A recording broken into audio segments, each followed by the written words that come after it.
Welcome to the Sharpe Way. Yet again, another week, another 2 hours, the best 2 hours of your week. Here again, I have an amazing guest, an author, an activist, a former city council candidate, a current congressional candidate for New York District 15 from the Bronx, the man himself, Julio Pabon. Thank you so much for coming. Yo, you make me sound better than anybody else. You want to introduce me for other events? That's what I'm doing. That's my job. I got to be a hype man. That's what I am. That's a good hype man. This is I'm happy that you're here. And if anybody wants to join the program, please feel free. You can just give us a call, 573-427-5463. Have a chat and talk to us. You know, Julio, when I first met you, there was something about you that I loved so much. And that was, I could feel it from you, is that you are all about community. And there was a little bit of a jealousy, a little bit of an envy that I actually had because you are so attached to your community. And a community that, by the way, I grew up in as a youngster. But I left when I was 11, and I was never able to reconnect the way you've connected. Even when I ran for governor, I couldn't reconnect the way I wanted to reconnect. And I think you have that connection. Yeah, it's like, it's quite strange because, you know, I believe that everything happens for a reason. Mm-hmm. And for whatever reason, I never left the poorest urban congressional district in the United States, which is District 15 in the South Bronx. Absolutely. And it wasn't, at the beginning, it wasn't by choice that I decided to stay. Mm-hmm. I was poor. Mm-hmm. I come from a broken home. Mm-hmm. Raised by a father who was old enough to be my grandfather. Mm-hmm. So I never could get him involved in anything that happened in the street. I couldn't say, I'm going to go and get my father if they were picking on me because they would laugh. Right. So I had to learn to basically, you know, protect myself and walk the streets and know where to walk through and where not. And when not to. There was the period that I was growing up in the South Bronx. I came to the Bronx in 1956. Mm-hmm. Still a Jewish community then? Yes, and Italian at one point. Absolutely. Right? And the Jewish old men taught me how to play chess in the park when I was a kid. The Grand Concourse is all Jewish. Absolutely, yes. And you go to some parts of the Northeast Bronx was Irish. Mm-hmm. And if I walked to certain areas, if I walk, let's say, towards Webster Avenue, African Americans would chase me thinking I was white. Mm. And if I went by Morris Avenue, then the Italians would chase me because they thought I was black. Right. So I said, I don't know what I am because everybody wants to beat up on me. Right. So, you know, I grew up in that situation. And I think my daughter, my eldest daughter, who was just 50 years old 2 days ago, she kept it the best because when everybody was asking me to, you know, run for office, I wasn't interested. I don't need at 67 years old, I wasn't looking for a job. Sure. You know, I tried it already. I did what I had to do. Right. Our earlier campaign did something that no one had ever done in the South Bronx political machine. No one had ever challenged an incumbent. Mm-hmm. No one had ever Absolutely. took an incumbent to court. The Bronx is a machine. Exactly. So it is. Our campaign in 2013 did something that no one had ever done, which is we challenged the incumbent and we actually almost knocked her off the ballot. In fact, but you're an activist, though. See, that's the thing about you. This is, I mean, I don't mean to belittle what you did, but you're an activist. Like, this is something that you live for. So I could see you doing that, right? I mean, aren't you? You're one of the guys who fought heavily for bail reform. You fought for discovery reform and which, criminal by the justice way, reform. I'm going to tell you about fought that. for these things. You fought for, you fought for finance. Right? Finance reform. And also the fact of the things that I have done in the South Bronx, people have told me that's one of the things that comes back to me because I was basically recruited by the streets to run. I was not interested. As you see my wife here, you know, she's a gorgeous woman. You know, I love her very much. I got 8 grandchildren. I like to spend time. I have a house in Puerto Rico that took me 8 years to, you know, build. And I have 2 extra rooms there that I put on Airbnb. Doesn't do much, but at least when I go to Puerto Rico, I don't have to rent money for a hotel. That's true. So I save money. So my wife and I love to go to Puerto Rico at least 4 times a year. Let me bring up Puerto Rico real fast. I mean, this is a big thing you also push, and most people don't know about this, and that's the Jones Act. Yeah, absolutely. I mean, and the funny thing is, as a libertarian, we hate the Jones Act, but not just for Puerto Rico, Hawaii. But for the United States. Because what people don't understand, that you see there's a billboard. Can you talk about it real fast? Can Sure. you just let the audience know what the Jones Act is? Okay. Some people don't know. The Jones Act is basically a law that was passed in 1920, Article 27, which basically states that no foreign vessels can dock on U.S. ports. Mm-hmm. And this was done basically during World War II, when a lot of Nazi submarines were blowing up a lot of, tankers and stuff coming into the United States. So therefore, the best way to protect the ports was basically you can't dock here unless your ship has a U.S. flagship. Right. If it's built in the United States, and if it has a crew of at least 70% citizens. Got it. Okay. Those are the things that protect a boat from coming here. But Puerto Rico is a colony of the United States. Sure. And it's not connected to the mainland. Mm-hmm. So therefore, everything in Puerto Rico, just about 87% of everything on that island. Right now, if we were in Puerto Rico, everything that's in this studio right now, everything, those lights, these chairs, everything has been brought in from the United States. Puerto Rico is the 5th largest consumer of American goods, larger than Canada. Wow. And we're only 100 by 35. So you know why we're in hock. So I mean, well, that must mean an increase in pricing in everything. Everything. So if you go to Puerto Rico right now, this is the most craziest, ludicrous situation. If you go to Puerto Rico right now, you go into a supermarket. For example, I love ice cream. Okay. My wife tries to keep me away from it, but because she loves you, that's why. We go to Puerto Rico, and my 2 favorite ice creams, I'm sorry to say, I don't want to give them any publicity, but it's Haagen-Dazs and Ben & Jerry's. Okay. All right. Okay. So I go to Puerto Rico, and we're shopping because now that we go there, we stay a little bit longer, and we're not tourists. Right. We're actually staying there. We're going to the local supermarket. We're going whatever, and we go to the supermarket, and I look, for example, Haagen-Dazs or Ben & Jerry's in Puerto Rico is about 8 and change for a quart. Right. You go to any store here, you see what you pay, maybe 4 and change. Right. So the prices in Puerto Rico are usually between 15 to 25% more. Wow. Okay. And Puerto Rico's not a rich colony. No. And on top of that, on top of the 15 to 25% more, because of the debt, which is another issue, the illegal debt of Puerto Rico, right?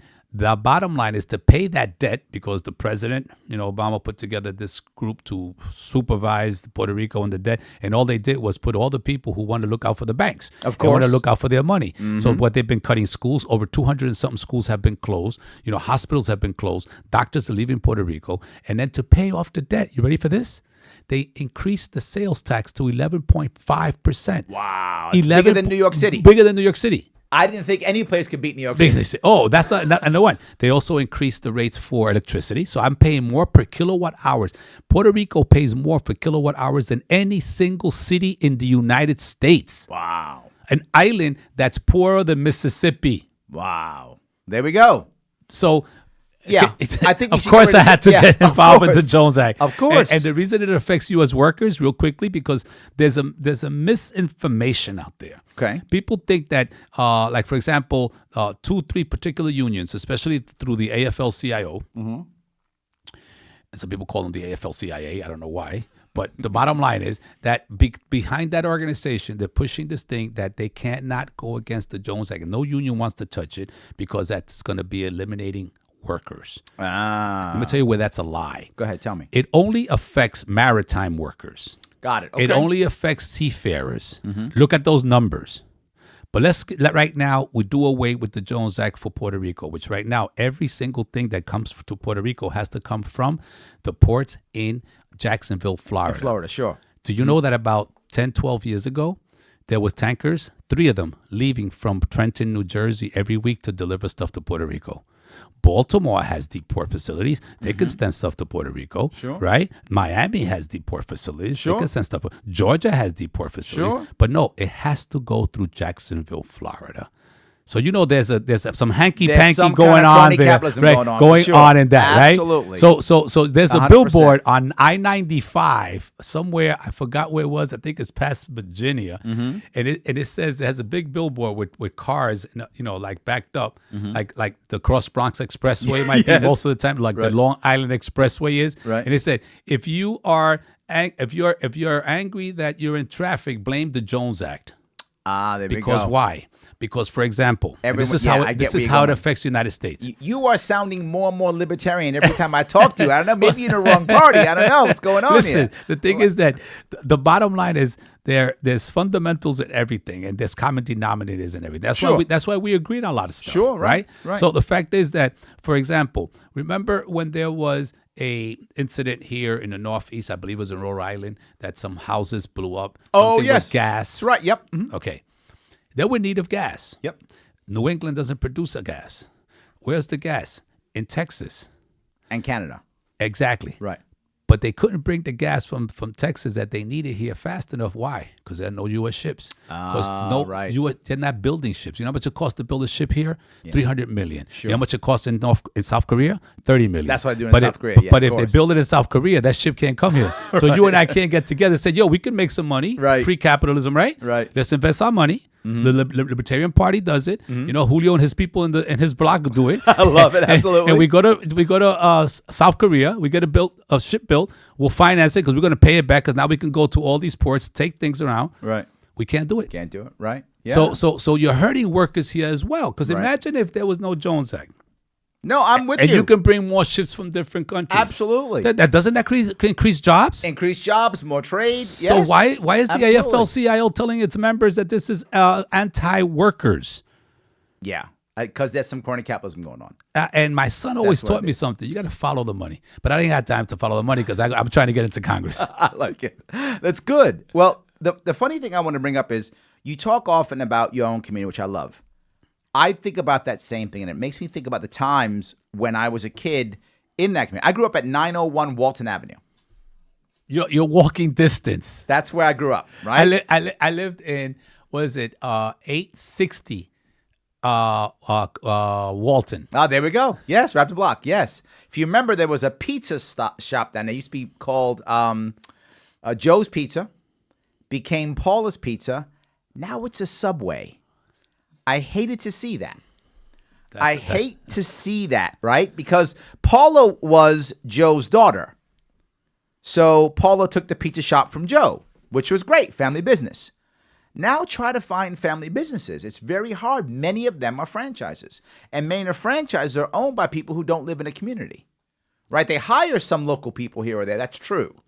But the ownership is not there. And that's what I think we lack in all those communities. You remember still in the day when we used to have gypsy cabs, right? When the cabs wouldn't come to our neighborhoods. I was one of those. You were one. Exactly. Yes, you remember gypsy cabs, right? Now there's Uber and Lyft. But back then, we didn't have that. And the cabs wouldn't come to our community, particularly at night, they wouldn't come.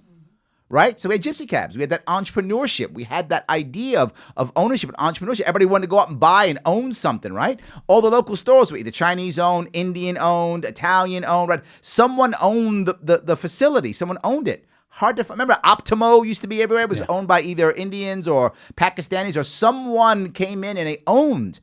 Finding ownership is a whole lot harder now. And it's going to be much harder.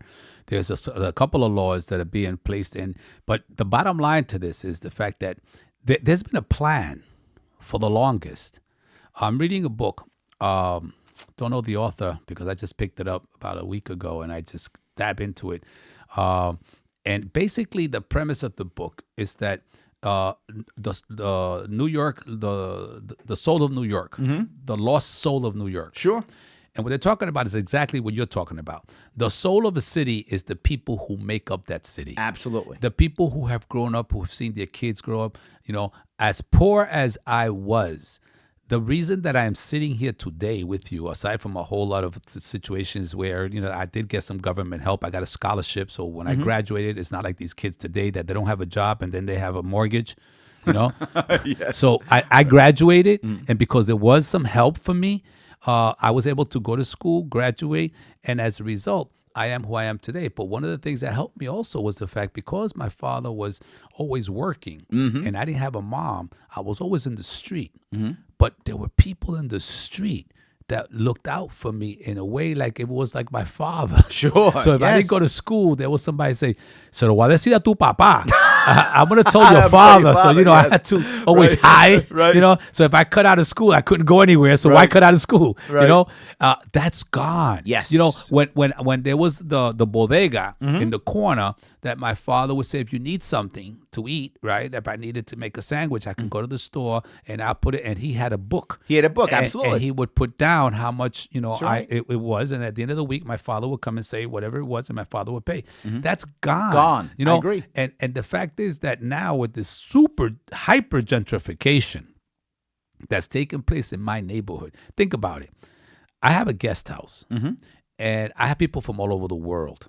In fact, the first guest house ever in the South Bronx. People told me I was crazy. You told me this. This is way before Airbnb. People told me I was crazy. See, people didn't know we had this in the Bronx before this came. Exactly. We already had Uber. Exactly. We already had that already. Exactly. Yes. So the bottom line is that the Bronx has this reputation. So even today, in our rooms, we have a little picture of a T-shirt that we designed, because 90% of the people, they come. If you go into the website and look for micasatucasa150.com, you'll see, Travelocity, 5 stars. Nice. Right? We are listed as the 3rd most popular place in the Bronx, and the 2 in front of us are hotels, which before there were no hotels, because we built ours before the hotel. And it was common sense, like you said. I bought a house. We had it First already. time in my life that I owned something, and I really don't own it because the bank still owns it. Right, yes. But the bottom line is it's my house, right? Right, yes. And I have 5 bedrooms Yes. in the South Bronx.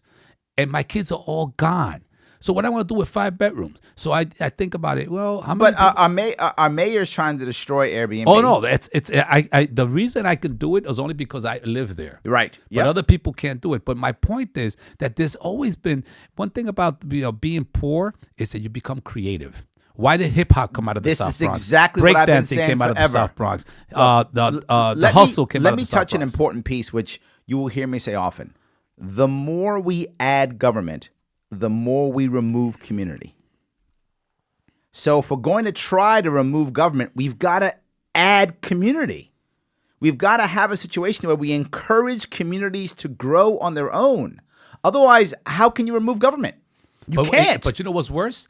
To have government and government not do what it should be doing. Of course. Because I had government.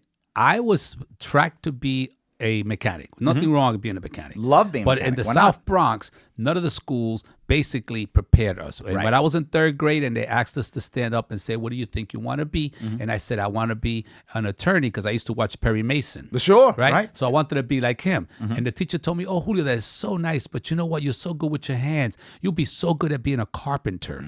Okay? So I was tracked to go to vocational school. If it wasn't because the government put together a plan that said, that's not fair. If you graduate from high school, everybody should be going to college. So in 1980 and in 1969, they passed open admissions. If it wasn't for open admissions, this Puerto Rican would never gone to college. But then once I got to college, I didn't have no money. Sure. But if it wasn't because of a program that was set up, it was called SEEK, to people of low income, because if there was no intervention, my father can't afford me going to college. Absolutely. So there was a need, and sometimes there is a need to tax people who have money and use some of that money to help people like me. If the government invested in me, for me to go 5 years, because I needed 1 year of remedial because I didn't take trigonometry, I didn't take algebra, and I didn't take the sciences. So I made 1 year. So you put 5 years in. 5 years in. Okay. But then in my 2nd year, it was easier to buy drugs in the South Bronx than to get a condom. That's true. So as a result, my 2nd year of college, I remember the Savage Skulls were the gang of the day. I remember that. Yes. I just left one Savage Skull on 176th Street. You know, but the fact is that I already had 2 kids, so I was going to leave school to go to work. And I have an incredible woman counsel. So cojo texidon. She told me, you're not going to leave school because there's not too many Puerto Ricans that graduated. You know what it took you to get here. So she says, bottom line, bring your kids here. And she put them in her office, and she would get some girls from the college to come and watch my kids while I went to class, because I was That's like against a Mr. the law Mom. now. Yeah. but it was done. Yes, right. I'm agreeing with you. And then that's community right there. She found me a scholarship. I'll never forget the Sylvia Chi Memorial Scholarship Award. Monies that came down from model cities that were used correctly, which was for any minority person, kid, who was enrolled in a school of higher education. So that scholarship, that was a government scholarship? A government, model cities. Okay. Which is crazy. Model cities paid me $500 a month. In what year? 1974. That's a lot of money. To stay in school. That's a lot of money. Right. So I used to go pick up a check for $500. I didn't have to quit school, and I graduated. The money that they gave me. So then why the money now, that they then, gave me. Hold on. Let's say. Then why now are we? If that's the style, right, where someone says, "Let me invest in you," that's exactly what they right? did. Now I don't hear that. What I hear now is, currently, not saying from politicians, but currently it's, I'm not going to invest in you. I'm just going to give you a whole lot of debt. Yes. I'm just going to give you a whole lot of debt. That's number one. And the second one I hear is not what you're saying. I hear free college for all, not I'm going to invest in you. See, what I heard from your story, and tell me if I'm wrong, there was a value in college. You had to work for college. There was someone who saw something in you and picked you for college. There was someone who said, you are someone who has some skills, but you're underrepresented. So let's give you an advantage in college. What I'm hearing now is either lots of debt, or second piece, everyone gets it. It has really no value. It doesn't matter if you're talented or not. It doesn't matter if you're underprivileged or not. Just here's free college. I don't hear what you went through in today's world. Am I wrong? Well, in a way, because the stats say, for example, when I came in 69, I'm sorry, in 70, I graduated in 69 from high school, and I was one of the first class of open admissions. And some schools never seen that many blacks and Latinos in higher education. Prior to that, if you didn't pass Regents, you didn't go to college. Yep. So after 1970, the first class of open admissions was my group. And let me tell you something. When we saw, I called it the revolving door. Okay. Because everybody can go to college. Like you're saying, maybe now some people, it's free college, everybody goes to college. Right. But if they don't have it in them, because I saw a lot of guys that used college and as soon as they came in, they were out because they didn't know, they wasn't prepared. Absolutely. I see it with our veteran community now, right? I'm a veteran. How I got to college was the Marine Corps. That's how I got in. I was 17. I was poor, just like you. I couldn't afford college. My mom was a single mom. My dad died when I was 11, so I only had a mom. So when I was 17, I had no money for college. I was not going to go to college. I joined the Marine Corps. The Marines gave me 70 or 80%, paid my tuition, whatever the fee was. I forgot what it was. And I got to go to college basically for free. Great recruitment tool, Absolutely. which is what they're doing today. 100%. That's how I got my college degree, because of that.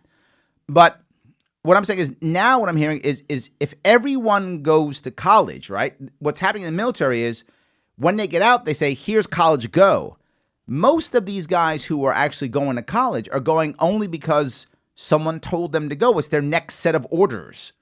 So their first order was to go to boot camp. Second set was to go to whatever schools they're going to. Third orders was to go to their first base. Then their second base. Now they're out, go to school. They go. The vast majority don't want to go to college. The vast majority of people who join non-officers, enlisted group, they join because they don't want to go to college. If they wanted to go to college, they would go. Yes. I hated school. Yes. So they want to be Marines or soldiers or sailors or airmen. That's what they want to be. So when they get out, they just go. And there's a saying in the veteran community, and that is, C's gets degrees. Because all they want to do is pass. Because if they pass, they get paid. So they get paid to go to school, and they get paid. If they get their C's, they get paid. So they get paid till they're done. And then they're done. And over 50% of all veterans lose their first job within the first year. Over 50%. It is a failed system. Well, it will be even worse if you were a veteran and you didn't get the proper backup in terms of helping you deal with some of your own personal issues. Yes. Because even today, I know you still go through some stuff. There's no way that you were able to join the most powerful, military in the world, and you think that you left there the way you went in. No doubt.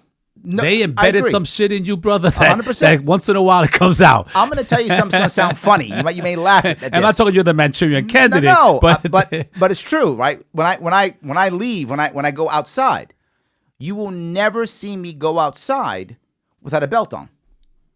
Well, that was the old days, dude. Yes, also, right? but the If Marine you're Corps not said you're not a man unless right. you walk out with a belt and a handkerchief. And now, who cares?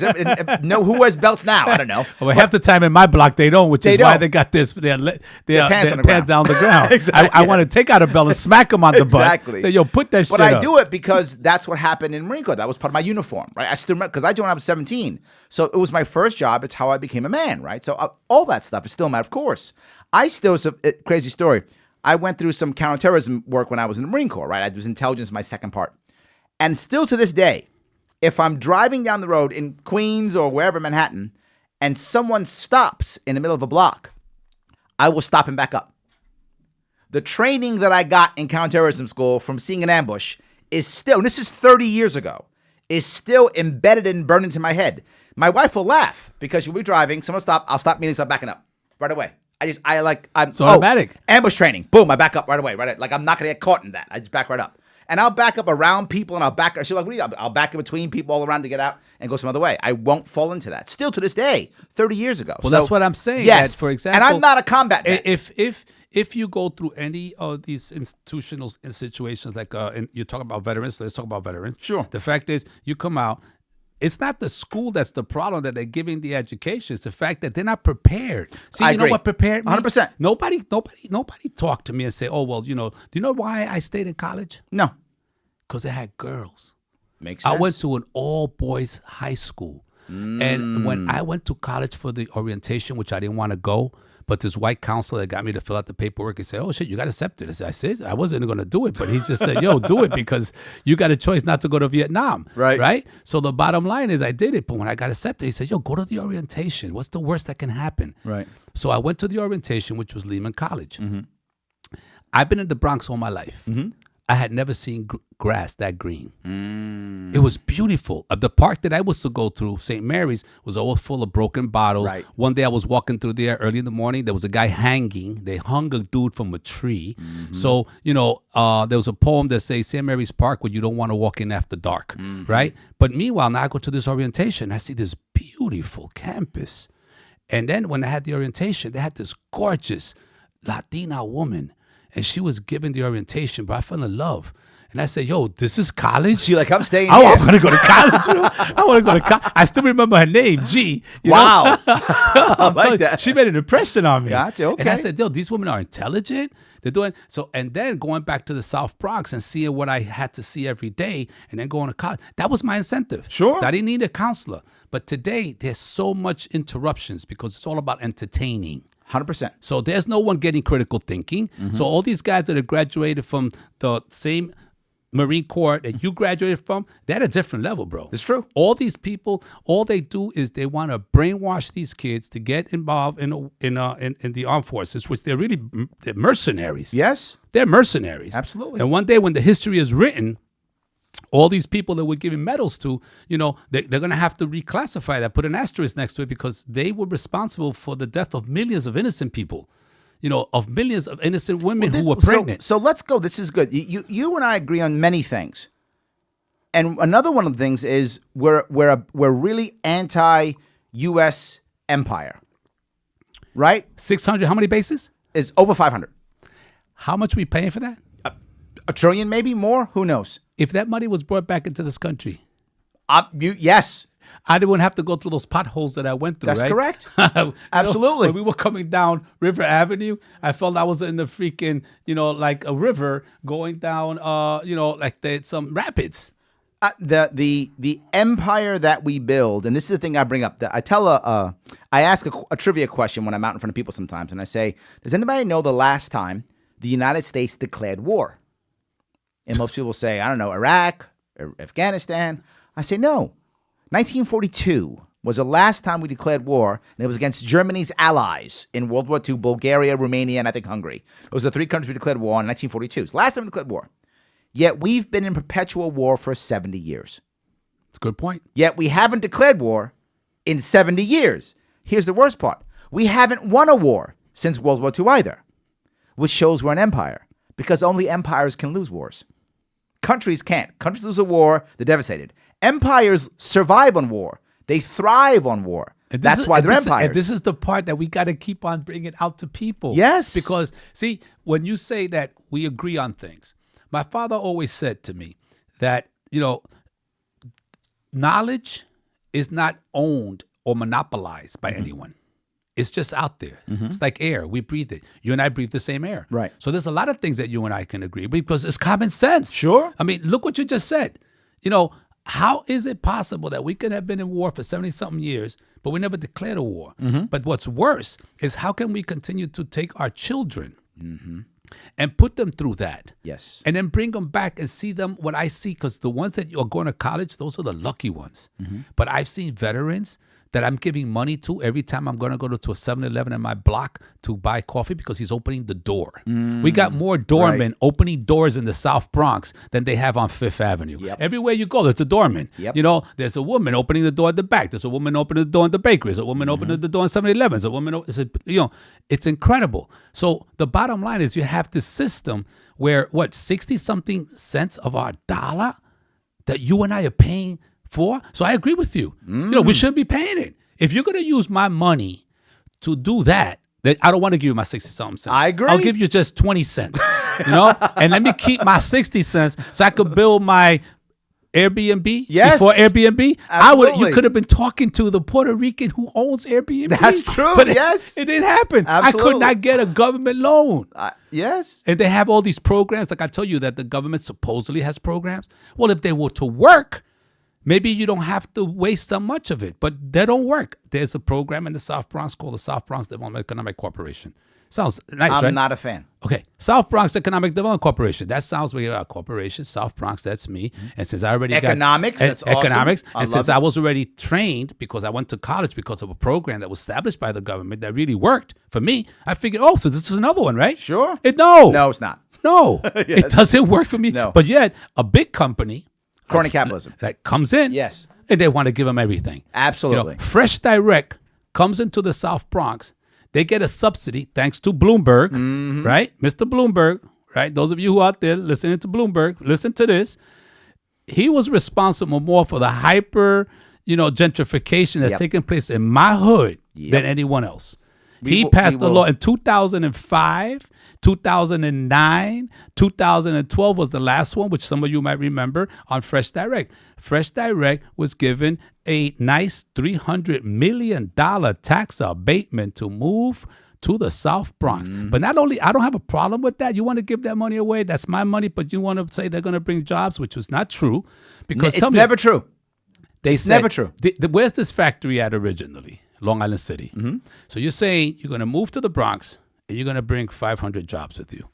Well, the people in Long Island City, they don't want to travel to the Bronx. They're not going to the Bronx. They're not going there. I would dare say that but majority of the people that worked in Fresh Direct in Long Island City don't live in Long Island City because Long Island City is too pricey. That's right, yes. They're probably living in Brooklyn or whatever, or the Bronx. So that's number one. Number two, that they were going to bring in, because, we suffer from the highest rate of asthma. South Bronx. I didn't know that. Yes, the highest rate of asthma, one of the highest rates in the country. We suffer from the most upper respiratory ailments. I have it. My children have it because we are right there between the Deegan, then the South, yes, and then the Bruckner. It's like a horseshoe. And then when Robert Moses got the great idea to divide the Bronx and drive working families out, right, that's the one at the top. So we have a horseshoe, and then it's capped by the Cross Bronx Expressway. And you got every truck every truck going to Canada, every truck going to Miami has to go through the Bronx. That's exactly right. Yeah. Right? But most people don't know that. Yes. Most people don't know. You're exactly right. You're going from Canada to Florida. You got to go through the Bronx. Exactly right. Because if it wasn't for the Bronx, none of this thing would be going on. Right? That's right. That's some type of rap song, right? Like, that's good. So the bottom line is that you have this basic information, and the Bronx, then you bring Fresh Direct, but you're now going to sell us the idea that they're going to have more trucks. Wait a minute. So no, they said they're going to bring electric trucks. But you and I know that technology is not there for them yet like that. Yeah. So they're going to say, so they've been there 2 years already? Any electric trucks? Nope. No. Okay. I haven't seen one. But here's the worst one. See, I can still let that go. But I can't let it go. I'm already mad. You're nicer than I am. I know, because I believe in baseball, 3 strikes. Okay, I like it. This is the third strike. They gave them choice real estate. Of course. Waterfront. Yes. Absolutely. You know what I saw in this waterfront? I know. Tell me if I'm like dreaming, because I'm a South Bronx kid. Okay. Okay.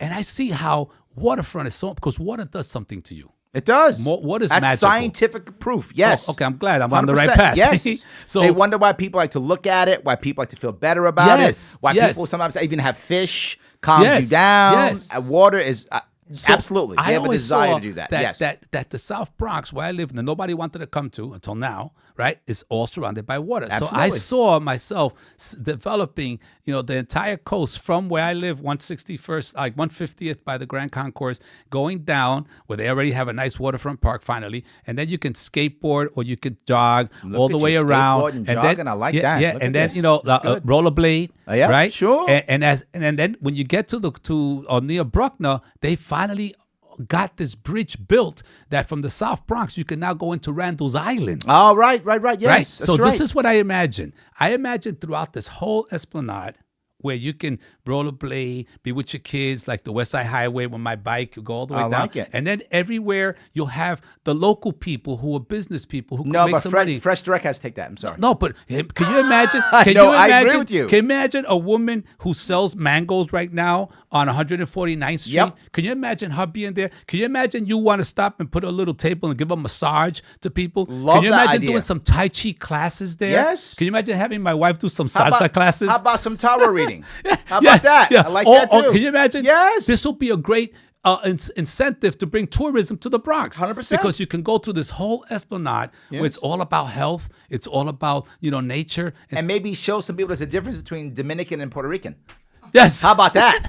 How about show that? That'd And be the nice. bottom line is, Yes. now you have a factory there. Yes. Fresh Direct. They took valuable property. Of course. It's crony capitalism. Look, let me grab a quick call if I could. I'm going to grab a call. I'm going to go over to Indiana. I'm going to grab Tommy over in Indiana talking about local government. Tommy, how are you? Hey, Larry, I'm doing good. What's going on? Not much. I had a topic, and I wanted to see where you guys stood, and then I was going to throw in where I stood at it and see if we agreed. Tell me. When you break things down, okay, and we look at this at its most simplest form, everything starts and resonates from local government. Okay. So, in that regard, is it not correct that local government be the one that, I'm not going to say tells people how to live their lives, but what local government needs to strive to do is to be willing to teach, be willing to so hold on, let me see if I get you right. What you're kind of saying is you think that we should have local government basically being senior to state or federal government. Is that kind of what you're saying? Like local government has to step up and take the place of the bigger government. Is that what you're saying? Right, because the larger sects of government, Larry, are increasingly becoming corrupt. Good point. Okay. So tell me, well, Julio, what do you think about that idea? Well, I think it's a good idea. Bottom line is that when you put the power in the hands of the people, like for example, right now, using your example, what's your name? Tommy, using your example, for example, one of the platforms that I have is that in the South Bronx, where I'm running, less than 8% of the people own their own property. Wow, I didn't know it was that low. Less than 8%. Less than 8%. But look what we also have. We have the largest number of NYCHA projects in the whole United States. Yes. So I put one and one together. We have so many problems with NYCHA. It's always in debt. Yep. They're always fixing something. They're always breaking down. Yes. But who's making these decisions? Some people who are not local. How about bringing it down to the local level? Why don't we give each one of those projects and make it into a cooperative and let the people who live there run them? Love the idea. What would happen? I love if the you idea. have to hire Joe from the 18th floor to clean. We you have to hire already this done one. this. I don't know if you know this, but they did this in London. This was part of my platform when I was running for governor. What you just said was what my idea was. Is that why I voted for you? I didn't maybe that's why you voted for me. See, that's why. My concept when it came to NYCHA was giving people the option. They don't have to, but the option of being able to buy their own homes, to buy into the co-op if they want to, right? Some people won't, but many will, right? And you give them the option of buying into their own, even if they're on public assistance. I don't care if you're in public assistance, whatever it is, you can take your public assistance money and you can buy into. Well, do you know that the majority of the people in NYCHA today are not on public assistance? I know most aren't, but I said even if you are. Right. So, does it matter if you are? But can you imagine if on top of that, you also tell them to organize themselves and you run it? You decide who the contractor is going to be. They're a co-op board. What would happen if you have to decide who's going to come fix the elevators? Do you think the elevators would break down as often as they do now? Not at all. Thank you. Absolutely, I agree. So, Tommy, that's the answer to your question. From my perspective, Tommy, he went even more local than you went. He went down to the apartment building. He went all the way down to the apartment building, Tommy. Here's something I'll leave you guys with. Here in Washington County, our courthouse is on the National Register for Historic Landmarks. Wow. Okay. Our local county government has spent thousands, and I mean thousands, to fix this courthouse. And I screamed it when I ran for county council. I'll scream it now when I run for county commissioner in 2022. Why are we not turning some of these projects into legacy projects and letting our young people lead us instead of racking up more and more debt? Interesting idea. I like it. It. Thank you, Tommy. I appreciate it. Bye. Have a good one. So, no, I agree with you. I mean, my whole idea was to allow people, because that also by default begins to solve gentrification. Absolutely. Right? Because now gentrification's only bad if you're renting. If everyone owns, gentrification is decided by the community. They decide who do they want to sell to, who do they not. Do they want to become landlords? Do they want to give it to their house, their friend, their brother, cousin, sister? They have much more control over gentrification.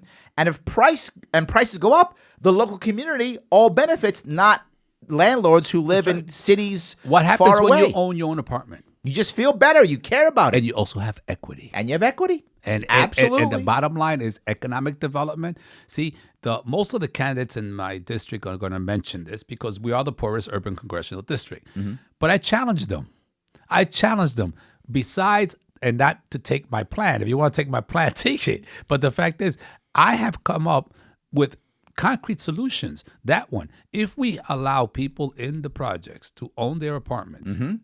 if we allow people in the projects to run their management, I can guarantee you, one, that they're going to be safer. Yes. They're going to be cleaner. Yes. And they're going to be less, they're going to spend less money. But there's another thing that pops up too, by the way. And again, if you want to, when you have time, do the homework on the what they did in London. What actually also wound up happening is you actually had you had desegregation naturally. You had people who decided to live together naturally. Right now, we are so segregated in this city. Oh my God, we're so segregated. But when you allow ownership, each person decides who wants to live where, when, and now it's about who can pay the rent to the guy who owns it, and then maybe I'm going to give it to my cousin because I don't want to gentrify. I'm going to keep my family here, and then someone goes, no, I'm going to let the young white kid come in, and then someone else goes, no, only my people come in, and you start to actually desegregate. Yeah, it happens naturally, and when it's cleaner, and when it's better looking, because now it's mine. Remember, I care now. At one time, going to the projects was like really moving on up. I remember that, yes. I lived in a tenement. The new D, they called it. The new development was called the new D when I was a kid. I can tell you what it was to be an entire year without heat or hot water. But not in the projects. In the projects, you always had heat and hot water. So that's the only reason I wanted to move to the projects. If you would have got an apartment in the projects in the 60s and 70s, man, that was definitely like moving on That's exactly right. But the fact is, look where they're at now. Why is it that the mayor hires a person to run NYCHA? Do you know that it's a part-time?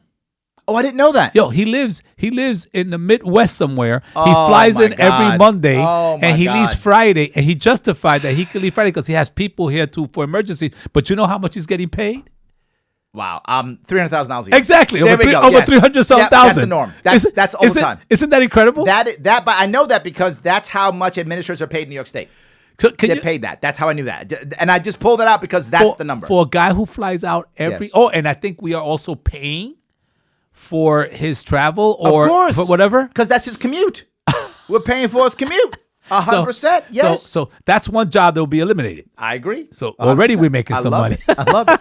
So guys, if you want to be on the program, please go ahead and give us a call. 573-427-5463. And if you like what you're hearing and you want to support us, please support us. head on over to patreon.com/sharpeway. Drop us some money, $9 a month, $18 a month, 20 some odd bucks a month. Get some cool swag. I got some cups there. If you want some cups? I got some cool shirts, golf balls. Grab some stuff. Support the show so that we can keep doing what we're doing. I want to head back over to the phones if I can. Heading to New Jersey now. I'm going to talk to James in New Jersey. James, how are you? I'm well. How are you? What's going on, my friend? Talk to me. I was curious about what you thought was the larger problem for the country, Bernie Sanders or Trump? Which is worse for the country, Trump or Bernie Sanders? Is that what your question? Yeah, on just your general thoughts on the election. It's a good question. It looks like it's going to be Bernie Sanders. It looks like Bernie. People think that. People think that, but you're talking to a historian. Tell me. You're talking to a person who was a teacher. Mm-hmm. You're talking to a person who's a professor. Mm-hmm. My father always said, if you don't read, if you don't study, you don't have the right to speak. Okay. So as a poor guy, all I do is read. Okay. Right? So I could talk to you about the density on Mars to the oceanic atmosphere in this particular place, and I could talk to you about politics. Okay. And one of the things that's wrong in this country is that this country has been dumbified. Okay. Dumbified. The fact is, when I was a teacher, I left the school system in the 70s. Okay. Because the textbooks that they gave me were still saying that Native Americans were scalping people. And anybody that no, but don't say wow, because that's what everybody thinks. Okay. Unless you read history, That's you know true. Yep. that the reason that they scalped, the ones who were scalping, was the white man, because they were paying them for every Indian they killed. Absolutely. So how do you prove you're killing it? You bring bodies in? No. So you cut their scalp off and you bring it over. Okay. So that's one of the many misinformational things that have been put onto our community. So one of them is about this whole issue of socialism, communism, capitalism. All the isms. That's all bullshit. Okay. The bottom line is, look at the situation of the people. Look what you need to do for the people, and then do whatever. You know how many times I've been So does that mean you think neither one of them is any different, or both are as bad? I don't understand what your stance is here. Well, the stance is, bottom line is that you have a majority of the people in the country, right? And I believe the electoral college and all that stuff got to go. Okay. I want to go back to the simple things, like I'm a member of a board, I'm a member, whatever, and we said the majority rules. If we are, if we're going to say who's going to do this, sure, and the majority vote for you, I might not like you, but I'm going to go for you. Sure. So I say, we got to develop, me personally, I'm a Bernie guy. You're a Bernie guy. I'm a personally Bernie guy. And when my wife and I first heard Bernie was about 7 years ago. Yep. And I didn't know who Bernie was. Sure. This is a white dude Yep. who looks like a grandfather. Sure. Who's from a place that I never visited, right. Vermont, right? And my wife and I just was interested because I heard little things about him. So Sure. my wife and I sat down, we watched the news of his first debate, and he said the word socialism. Well, she can't talk, but you know what I told her? What? I said, that guy's screwed. There's no way. Right. There's no way. No, because you and I grew up in the era where socialism was evil. We grew up in that era. I looked at, Yes. and I'm a guy that you could say a lot of things about me. You might even say that I'm a socialist. It's not. It's just that I believe in sharing. You come to my house, I have food, I give you. Sure. That's socialism. You come to my house and you don't have a place to stay, and I'll help you. That's socialism. You have to redefine what the word is. But the way so you're more afraid of Trump then? I'm more afraid of Trump, not only because of what Trump is capable of doing. Look what he's did right now. Okay. What he did to Puerto Rico alone. Yo, don't catch me in a room alone with this dude, because my spiritual left South Bronx ghetto shit. It's gonna come back. It's gonna come back, bro. Okay. This guy disrespected my island so much and my people, and what I see suffering in Puerto Rico right now, on top of what he's already done. Yo, let me not even get into that. So I can tell you right else, now. though. I'm going to go another place here. And just to be clear, James, I still don't think Bernie's going to win the nomination. And the reason why I say it is this, and I could be wrong, but I think if you look at the actual Democrats who are voting, Bernie is not actually outright winning any states. He's getting more than the rest, but he's not getting 51%. At the convention? Say again? You think they're going to try to steal it from him at the convention? I don't think they will. I think over time, you're going to see all the people who are non-socialist, right, who are scared of that word, are going to begin to coalesce around somebody. Whether it's Biden, Yeah, Bernie. if he hammer no who don't like socialism, they're going to coalesce who around are someone confused. correct. Yeah, but Because eventually liking you gotta go with the way the wind's blowing. No, hold on, I James. think Hear me out. Hear me out. Just hear me out here. You still got Bloomberg throwing money at everything, right? And a lot of people think that's not going to work, but man, money has a lot of power. We're talking about capitalism. I don't think Bloomberg's out of this yet. I mean, he got his butt kicked in the last debate badly, but I don't think he's out of it yet. When you can throw $2 billion on an election, you still have a shot. Is all I'm saying. So I don't think he's out yet. Plus, I still think people like Klobuchar, Buttigieg, these people they're more centrist when it comes to Democrats. I still think there's a chance that everyone coalesces around one of them in the future, and those people who are more stronger left when it comes to Bernie, I think they may still lose. I don't think Bernie's a shoo-in yet. He might do it, but my gut tells me he's not going to win it. That's my gut. Plus, superdelegates in Democratic Party still don't like Bernie so far. I don't think they're going to change. Yeah. So my gut tells me Bernie's not going to win. But there's something else to remember, and this is the most important piece.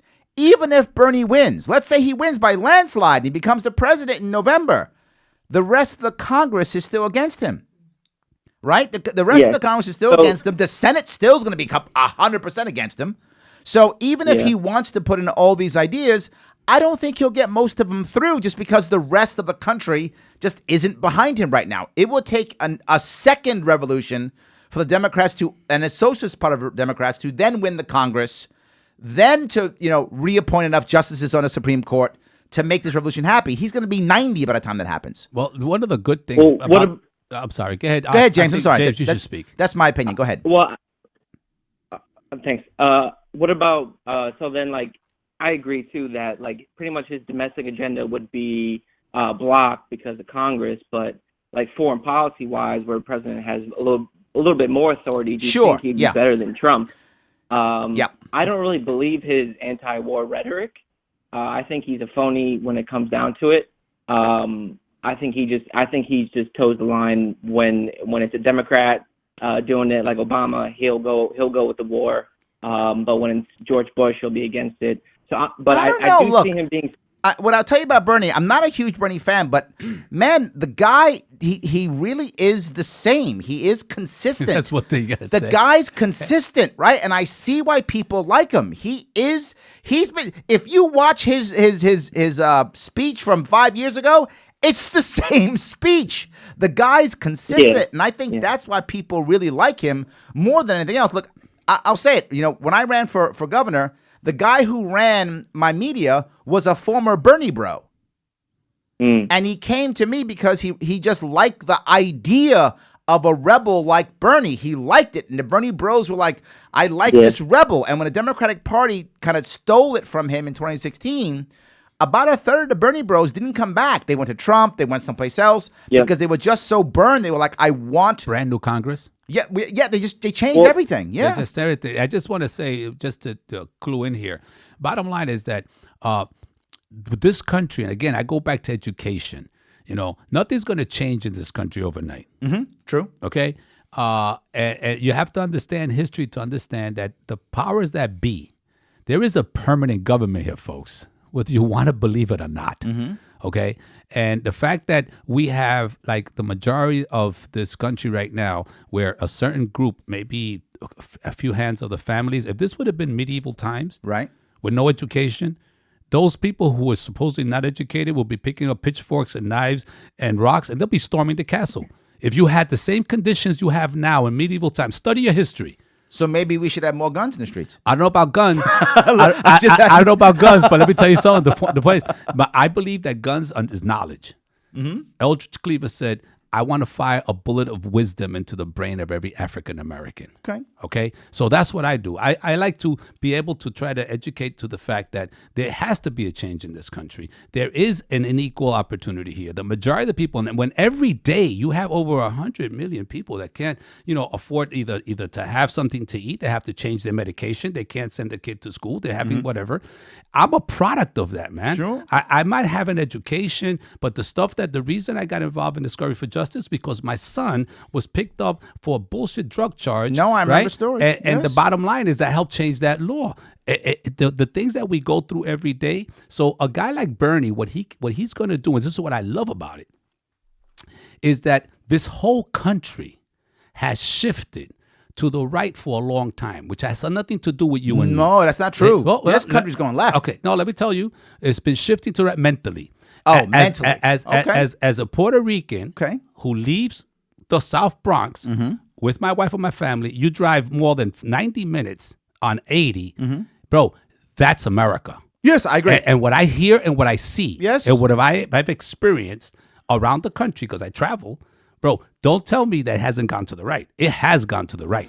It has gone to the right to the point that, let me just go ahead. It's gone to the right to the point that I've even decided that I've always wanted to travel more. I feel more apprehensive now because my South Bronx instincts don't go away. Just like yours don't go away. Absolutely. You see a car? Yep. See, I'm 67 years old, but I can still kick ass. Right? I like that. I'm a black belt.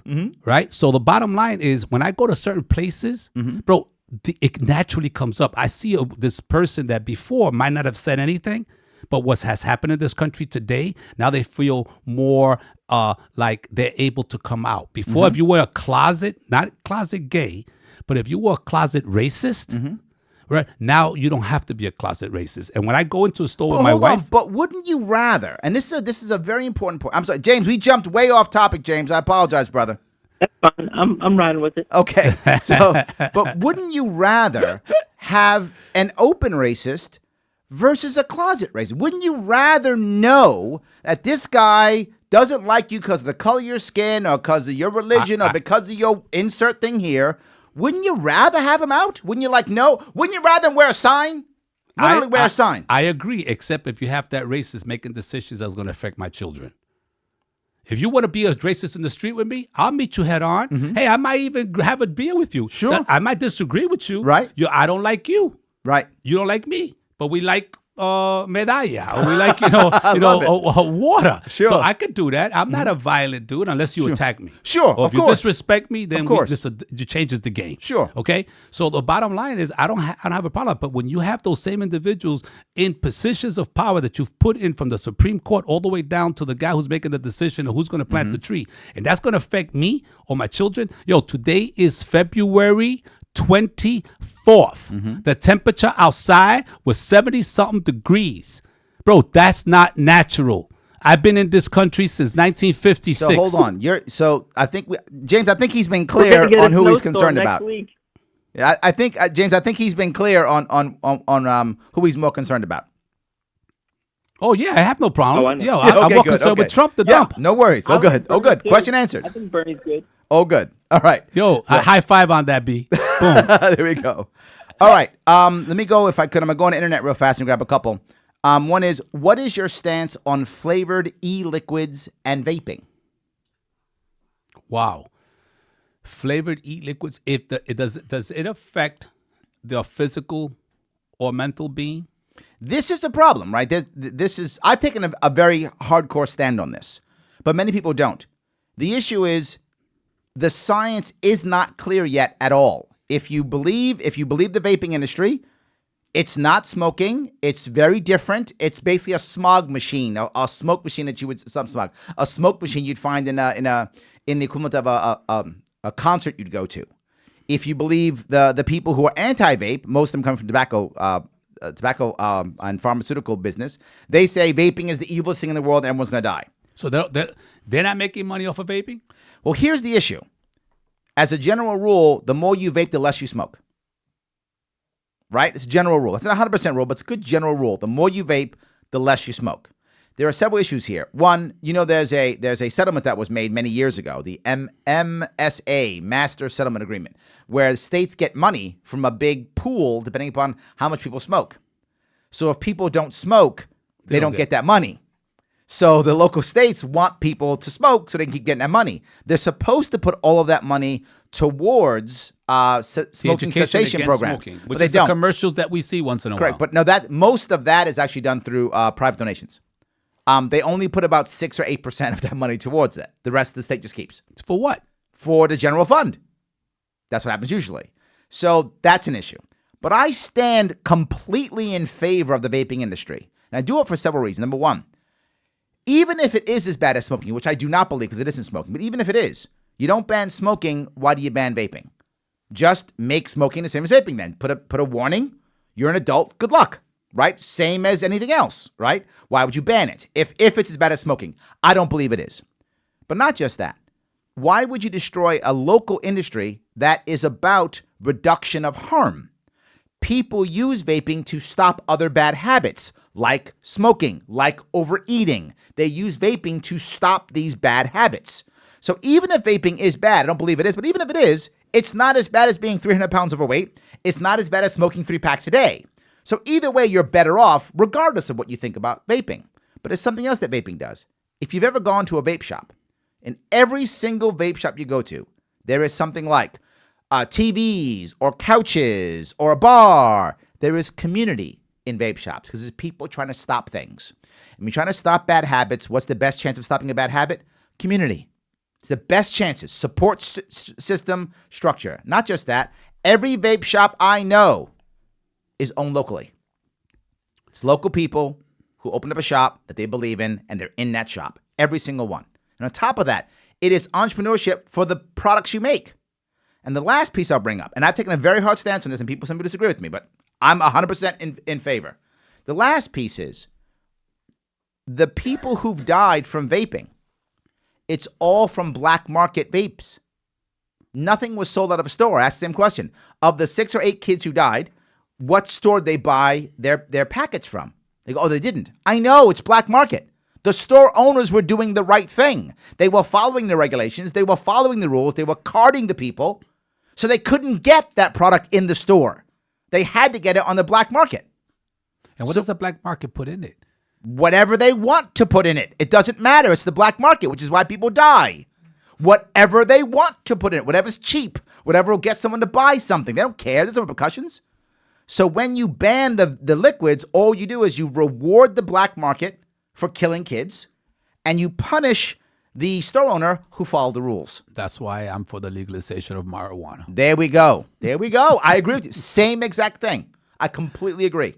Incredible, because the bottom line is, like I even take it a step further. People tell me, you for the legalization of marijuana? Yeah, I've been publicly smoking, pot since I was 16 years old. Mm-hmm. And it wasn't just recreation. It was the fact that I was diagnosed with asthma, like most of the people in the South Bronx. Yep. And that kept a kid like me who's hyper from not playing. So when the guys used to see me sitting on the stoop all the time where everybody was playing stickball, say, yo, Julio, how come tú no estás jugando? Why you not playing? I said, right. Oh, because I got asthma. They said, yo, man, get at it. Yo, smoke this. Hit this. And I said, nah, man, I'm not. That's a junkie. I don't want to be a junkie. And then, you had this fear, like this word, word socialism, you people in Spanish, tecato, means junkie. Sure. Oh, man. So I didn't want to touch that until about after hearing it so many times. One dude that I considered a big brother, because I didn't have older brothers and sisters. This one particular guy says, Julio, stop it. Just just inhale this. And he says, you want to play? Inhale this. And I inhaled it, and I thought I was going to die. I started coughing, coughing. But then something miraculously happened.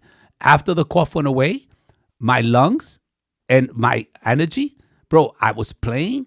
And ever since I'm 16 years old, I walk with a pump. Wow. Since I've been 16 years old, I've only used the pump maybe 3 times in the last 8 years. Wow, that's amazing. So, but it was illegal. Mm-hmm. Now I got a medicinal marijuana card, so I can get it. Right. But, that's an industry. So, you know what I'm saying? What about all those people who got arrested, like my son, for possession of narcotics with intent to sell, which was really not him carrying anything, but the guy next to him carrying the joint? Yeah, and they just arrest everybody. Right? So why don't you take all those people who were arrested and exonerate those records? Mm-hmm. And 2, all the jobs coming from the legalization now of what you were criminalizing people for, those are the people that should have the first dibs of 100%. They know the field. And I wanted to say this here, and I want you to support on this. Why don't you give a license to people like me in the South Bronx to have a medicinal shop? Because not to your boys. Because, if you get the license to get a medicinal shop, that's like getting McDonald's in the 60s. You're going to be a millionaire. That's right. Yes, exactly. So, you and I can't get that license. That's right, yes. Can somebody out there listening help us get a license, so I'll give some money to Libertarian Party. Libertarian Party can give some money to my organizations. I'm in 100%. I said there was a joke when I was running for governor. They said, if Larry Sharpe wins for governor, if you like your dealer, keep your dealer. That's it. Because I was like, just make it legal. Let's just go. Let's just do it. If you're in the field, go ahead. So I appreciate that. Let me keep going here. Are you, this is another one for you, are you for Puerto Rico leaving the U.S. and going independent or no? What's your personal feeling on Puerto Rico? Well, Puerto Rico can never leave the United States because it was the United States that invaded Puerto Rico. So it's not like we can just leave. The United States is the, basically, according to the Supreme Court, again, el que no lee no tiene derecho a hablar, so I'm going to educate. The bottom line is the Supreme Court ruled when Puerto Rico went up, like everybody else, trying to declare bankruptcy to resettle their debt. They were told in a way that you cannot do this. You can't do what Detroit did. You can't do what New York almost did. So Puerto Rico said, we're not. We're U.S. citizens. We serve in every war. By the way, do you know that Puerto Rico has won more wars per capita than any state in the United States? Is that right? Puerto Rico has won more medals in wars than any state in the United States per capita. Look at that. Okay? But yet, go to Puerto Rico, go to a Veterans Administration. See the benefits that we get in Puerto Rico as veterans. But bottom line is that... So, but the point is, in your personal opinion, do you think Puerto Rico would be better? Oh, much better. If it was independent, if absolutely. It was a state, or if it was just the way it is now? What do you think is the best place, first of all, in your opinion? Let's be clear. I don't believe in Santa Claus. Okay. So why talk about Santa Claus? Okay. Okay. So Puerto Rico can never become a state. Okay. And those guys who graduate from Princeton and Yale, who become governors of Puerto Rico and want to sell this, pill to the Puerto Rican people, let me tell you why Puerto Rico can become a state. And I learned this in the ghetto. You'll probably agree with me. If Puerto Rico becomes a state, we have 3-point-something million Puerto Ricans. That's going to be an average of about 7 additional Congress people, plus 2 senators. Yep. Have you ever gone to an airport or to a place where you're the minority and everybody in front of you is white? Sure. Okay, so have I. And I just want to ask a question. So I go to the front of the line and I try to, just to ask a question, and everybody say, hey, get out of here. Hey, get out of here, right? A lot of it has to do because they don't know. But if I would have been wearing a suit and I'm white, right, they probably wouldn't have said that what they said to me, right? So imagine Puerto Rico becoming a state.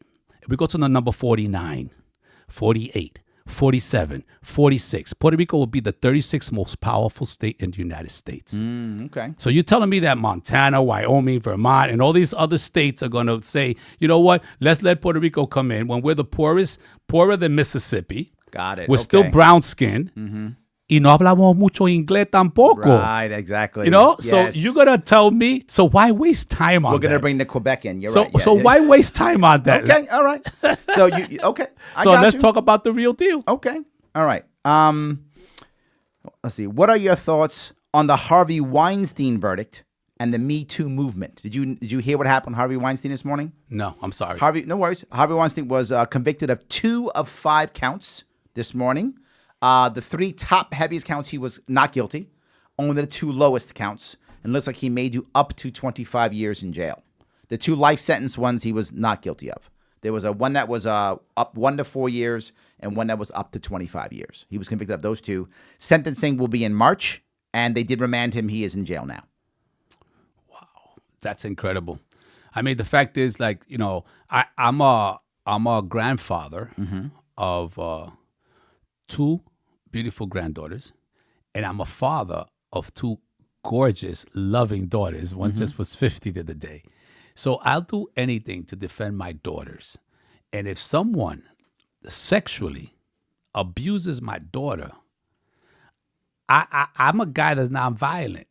But, bro, I will get violent. I know. I heard some violence today a couple times. I'm not sure about this. I'm not violent, bro. I heard some violence today a couple times. I'm not sure. I'm not violent. But somebody hurts one of my daughters because they're using the power of their position or the power of their physical strength or the power of their financial strength to hurt any of my children, especially my daughters, because in this country right now, There are men also who suffer, by the way. Sure, absolutely. Okay, there's no Me Too movement for men. You know, and don't even get me going on the whole issue of, you know, child support and alimony and how this country is totally on the side of, you know, one-sided.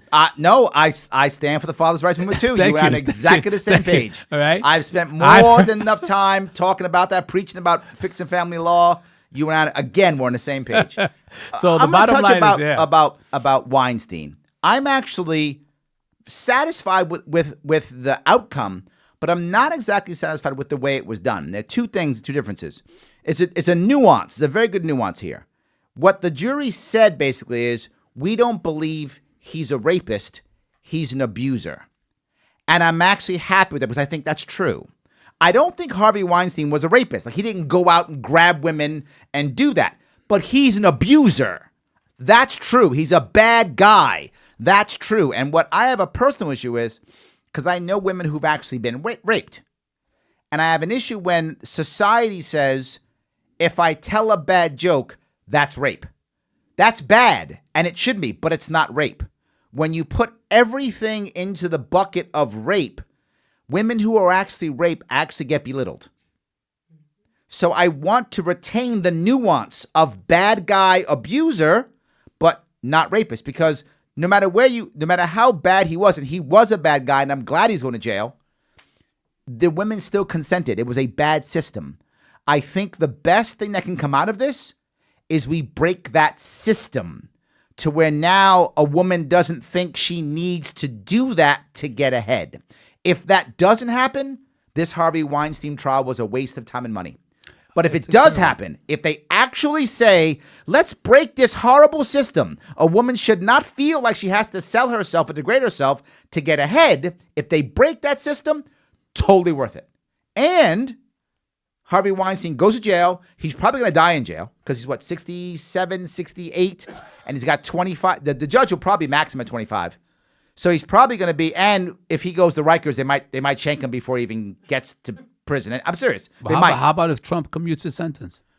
I don't think he'd do that. He might, but Weinstein wasn't a Trump supporter. Trump could do it. Oh, that's right. Right. Trump is all about cronies. Weinstein wasn't his crony, right? If he had been hanging out at Weinstein's house or that, then maybe he might. But Weinstein's not a crony. There was a picture of him, right? Well, he's pictured everybody. Oh, okay. Yeah, I'm not sure he's a crony. But I mean, it could. I mean, in theory, it could. But I don't think it would happen. So I guess my point is, I'm happy that we actually that the jury was savvy to say he's a piece of garbage, bad guy, abuser, go to jail, but he's not a rapist. I'm very happy that a jury was able to see that distinction, and juries often don't. But one thing I'm kind of unhappy about is they went to the back. In other words, they actually did something which we haven't done in the past, which is there were people who were able to testify about a crime that they said he committed, and the statute of limitations had run out, so you couldn't prosecute that crime anymore. That to me seems bad, right? I don't want that precedent, because now you're saying because someone's made an error in the past 20, 30 years ago, that means I can now use that against him in assigning blame or guilt today. It destroys the second chance of America. Now, in American law, if you are convicted, you can look at what you've done in the past to punish you. And I have no problem with that because, okay, you've done it multiple times, hammer somebody. But it shouldn't affect your guilt or innocence. It should only affect your sentencing if you're convicted. That sounds like common sense. Yes, and that didn't happen in this case, and that's why I'm a little bit concerned. They brought that past in for this conviction. They shouldn't. Bring the past in for the sentence, yes, because you keep doing it, punish you more. I got it. But not for that guilt, because maybe, not him obviously, but this goes for someone else. What if someone else is actually changing their life around? What if someone else is actually doing the right thing, and you now punish them because they got arrested, they got convicted 20 years ago? I don't like that idea. That's definitely something that it doesn't make sense. Right. But the bottom line, a lot of things don't make sense. But also, very true. I didn't know, and you just educated me on something. I just want to clarify because I will use this, and then I don't want to go somewhere and say, who told you that? Larry said that. Oh, you believe Larry? You actually believe Larry? Yes. You know? So, don't do that. Bad idea. So I want to know, for example, when did they declassify the definition of rape? Because rape to me is when you force. Yeah, it's when there's no consent. No consent. Yes, not necessarily forced, because if you have sex with a minor cannot consent. So that's rape. Yes, it's rape, even if it wasn't forced. Exactly. So simply, if there is no consent, it's rape. Right. Right. If there's consent, it's something else. So in Weinstein's, that's a general rule. It's not 100% rule. In Weinstein's case, yes, a lot of these women were forced because an advance in the job, a possible movie role. Yeah. I don't know what it was. Look, I worked in a RTP, recruitment and training program, for many years. And my job was to be able to get, people to get into the hard to get into industries. Sure. And we once got American Airlines to give us, and I had my office in Harlem, 125th Street, to Teresa Hotel. That, and bottom line is that I was able to get American Airlines to give us about 20 slots that we can then send young ladies. I guess they were looking for brown and black, right? And my office was selected, but then I was a good hustler, and I was able to get them. And I put it out on radio. And that we were recruiting to screen to recommend some ladies to become stewardesses, what they used to call them back then, right, to American Airlines. Bro, I had so many women come into my office, and I'll never forget this one that I've spoken about many times, and I've used it in presentations. This was one of the most beautiful looking young ladies that came into my office. She was Latina. And she was sitting there and she was talking, and I was interviewing her because I got this contract. I want to make sure I send them, because if I send the wrong people to American Airlines, they're never going to send people to me. Right, yes. I want to be able to get this gig because I get credit for how many people I place. Absolutely. So I got this, and I'm interviewing this young lady, and just on her looks alone, that she had, all right, good. But then she starts talking, and bottom line, then when she's ready to leave, she says, "Listen, I really want to be a stewardess." And I said, "No, I understand, because, who doesn't want to be a stewardess? You a girl, right? Right. Or a model. Right. Right? Sure. So I said, no, well, thank you. I think you did good. Let's see what happens. She said, no, you don't understand. I really, really want to be a stewardess. And I said, no, I understand. Then she leaned over, bro, and she put her both hands on my desk, and she got real close to me. She says, "I'll do anything to be a stewardess." And I looked at her, and I told her, "Listen, sit down." I said, "You're a beautiful young lady. Don't ever put your body and the gift that God gave you, that you're so beautiful, to be able to advance yourself. Advance yourself between what you got between your ears, not what you got between your legs." And this is what I The hope girl began to cry. She did this. began to cry. And she said, "Oh my God, nobody." And bottom line is that's the difference. That when you have certain principles. You got to stick to those principles. And if Harvey didn't have those principles... That's what she believed, though, right? Yes. She thought that's the way to get ahead. Yes. And to be forward, if you had done that terrible thing and then given her the job, that would have made you an abuser, but it wouldn't have made you a rapist. No, but it would have hurt me today for running for Congress. Of course if it this would have. woman comes out now and says, "I had sex with him to get a job." Absolutely. That's it. All right. It's over. Absolutely. Yes. That's good. Thank you for that. All right, let me grab another if I can. Do you have... Okay, hold on. Let's see. Do you have any thoughts on UBI, Universal Basic Income, Yang's plan to give people money? Bad idea. Why? Well, first of all, the law that they just passed in New York about $15 an hour? Yep. Okay. What they didn't factor in, that some people who were getting less pay, now because they got $15 an hour, they lost some subsidies. So, for example, I know of a senior citizen who, because they increased, her salary, she was working part-time or something, she got $15 an hour. Because she's $10 over, yes, she's going to lose her subsidy. Absolutely. So, yes. where's the logic in this? There isn't. So if you're going to give people $15 an hour, or you want to give him a basic salary, in his case, give him $1,000 a month, whatever he wanted to give, are you taking into account all the other things? No. All the ancillary aspects of what that would cause? It might be great for somebody who's totally, doing nothing and just wants $1,000 a month to go get high or to be able to go to the movies. Right. But it might also hurt a whole bunch of other people. Sure. Because you ain't putting no guidelines on it. So yeah, my issues, I'm not for that. There we go. Good. All right, let me grab the call if I can. Going back to our marijuana piece. Wait, you gonna light up? No, not me. I'm the squarest guy out there. You said you go to our marijuana piece. Well, someone's gonna talk about marijuana. This is Jacob in New York. We are on the Lower East Side, you know. We are. We could get it easy. Yes. Hey, Jacob, how are you? How you doing, Larry? What's going on, my friend? Well. I'm doing well. Just wanted to call. First of all, I wanted to tell you I'm a proud libertarian, and I owe that to you, Larry. Thank you, my friend. Changed my mind in 2016. Thank you. And you inspired me to run for assembly. I'm running for assembly in my district. But beyond that, Congratulations, I wanted to my friend. ask Thank you. Potential congressman. I wanted to ask him. Our governor back in fall said that I think it was on CNN, he does not support the legalization of marijuana herb or the flower. He says there's other ways to get your THC. There's other ways. I mean, if we don't legalize flower, that's the majority of the market. Am I wrong? Yo, let me tell you. It says no vaping, no concentrates, no flower. What is your take on that? Let me tell you what my take is. I finally was able to get my marijuana card, right? My medicinal card. Because I was tired of going to California. When I go to California, my son is there. It's totally legal. And it's like, I'm in La La Land. I'm a kids in Toys R Us. Okay. Right? And then when I go to Massachusetts, recently, my daughters are closer. So when I go up there, everybody in my family smokes. You know, including my grandchildren who are in their 20s. Right? If you're over 18 and that's your decision, you know what? But do it with us. And especially when a place like is legal. I come to New York and I finally get my marijuana card. I go to the dispensary for the first time. I don't know. I go by myself. I go to the dispensary, and the shock was when I wanted some flour. They said New York has no flour. Yes.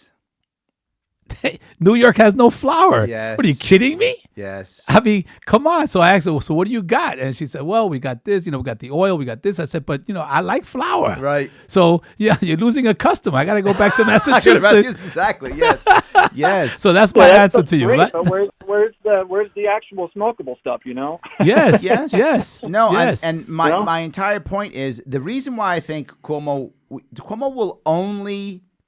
Cuomo's not actually a Republican or a Democrat. Cuomo is a Cuomoist, whatever that is. He's all about himself. And he will only legalize cannabis when he can ensure that his cronies will get the vast majority of the money. Whatever that is. Once he can figure that plan out to where he can push everybody out to where only his cronies get the maximum amount of money, then he will legalize cannabis. Until then, he's not going to do it. And the fact is that prior to all this, when New York did pass its medicinal, but you had to be dying. Yes, absolutely. That's why I never looked into it. I said, I don't have AIDS. Right. I don't have cancer stage 4. Right. I don't have a lot of these things. So so why do you have this? So that's why I was going to Massachusetts, right? But I'm glad they have Massachusetts because I don't no longer have to get to the guy in the project. That's exactly right. So I like it. I like it. But then I go to my medicinal shop and they don't have flour. Yes. So you're absolutely right. So this man, it took him forever to finally bring it down. So a guy like me that does have a problem, right, can't legalize and get it. But then why are you keeping me from getting what I want? Right, exactly. And what has worked? Because when I go to Personal Massachusetts, freedom. Personal freedom. Listen, yes. you know what it is to go to a medicinal shop? My first time in California, my son takes me to a medicinal shop, and it's open because it's open. Sure. And I go to the guy, and he says, "Can I help you?" And I said, "Yeah." I said, we want some weed. He said, well, what kind of weed? And I said, wait a minute. Oh, wait, I got a choice here? Wait a minute. I thought I'm on the corner. I got whatever you got. I just went to the dude, gave him the money, he gave me the bag. Exactly, yes. I don't understand what you're telling me. What kind of weed? And he says, well, what do you want it for? And I said, well, I want to feel good. And he said, okay, well, like, for example, what do you want to feel good? I said, what, this guy's interviewing me for what? Right. And he was explaining to me something that blew my mind, that this is an incredible science. Yes, it's absolutely. not. It's not what I thought. What people think. This is so. There's a lot into it. Yes, there is. Yes, listen, these There's guys terpene, they have to be like almost like a. All these things along with it. Almost like a pharmacist. Yes. They got to know what to blend with this. So the guy tells me, look, if you want to go, let's say, to the movies, you want to hang out, but you want to feel nice at the same time. And how old are you? And I told him about my age. He says, when your energy, how's your energy level? I mean, this guy was giving me a very nice thing. And he said, well, look, I recommend this. And I said to him, listen, sometimes I need to sleep. And my brain, I'm like one of these ADD guys, my brain is constantly flowing. And he says, oh, you want to sleep? You should try this. You know, I mean, I said, Did it wow. work? Yo, it works. Look at that. It works. I leave, but my wife. Let me tell you something about my wife. Maybe a little bit better than I'm gonna blow her. I'm gonna blow I think you're right. It did. Yes. I'm gonna blow her cover, right? You know, my wife is very conservative, right? Very conservative. Upstate New York, we get together. She gets the shingles, and she is going through the most incredible pain. Oh, yes. And there's no medication. But then it's affecting me because every night this is what I hear. Yes. And it's not because we're hanky-pankying. Right. You know, it's because she's basically in pain. She's got open sores. So my grandson lives in Massachusetts, right? Just finished Boston College up there. He was up there. He's come back to the city. He says, hey, how's Blanca? I said, oh, man, she's terrible. She's going through this pain, blah, blah, blah, blah. He comes and he gives us this little, like, it was a gummy. And he says to me, listen, if she's in pain, I asked these guys, and I think you maybe should have it. So I went to her, I said, listen, I know this is going to sound strange because she's very conservative and in this shit. And I said, listen, there's this marijuana gummy that my grandson brought me. Did you believe him? And he said, you did. Okay, good. this works. She was in so much pain, she would believe anything if it helped. So she just took, what was it, one of the little legs? She slept for the night. Wow. And next day, she didn't have the pain. She says, can you tell your grandson to bring more? I like it. That's good. So it works, man. All right. You are. Thank you, Jacob. I appreciate your call, brother. Was that it or was there more? Absolutely, Larry. All right. Thanks, brother. I more than one person here, is talking about would you consider taking the libertarian line as you run? Oh, maybe I've been asked that many times. I got 3 people asking the same question. Would you consider it? Are you thinking about it? Are you thinking about it? That kind of thing. Listen, let me just tell you this. This is a true story. During the Vietnam War,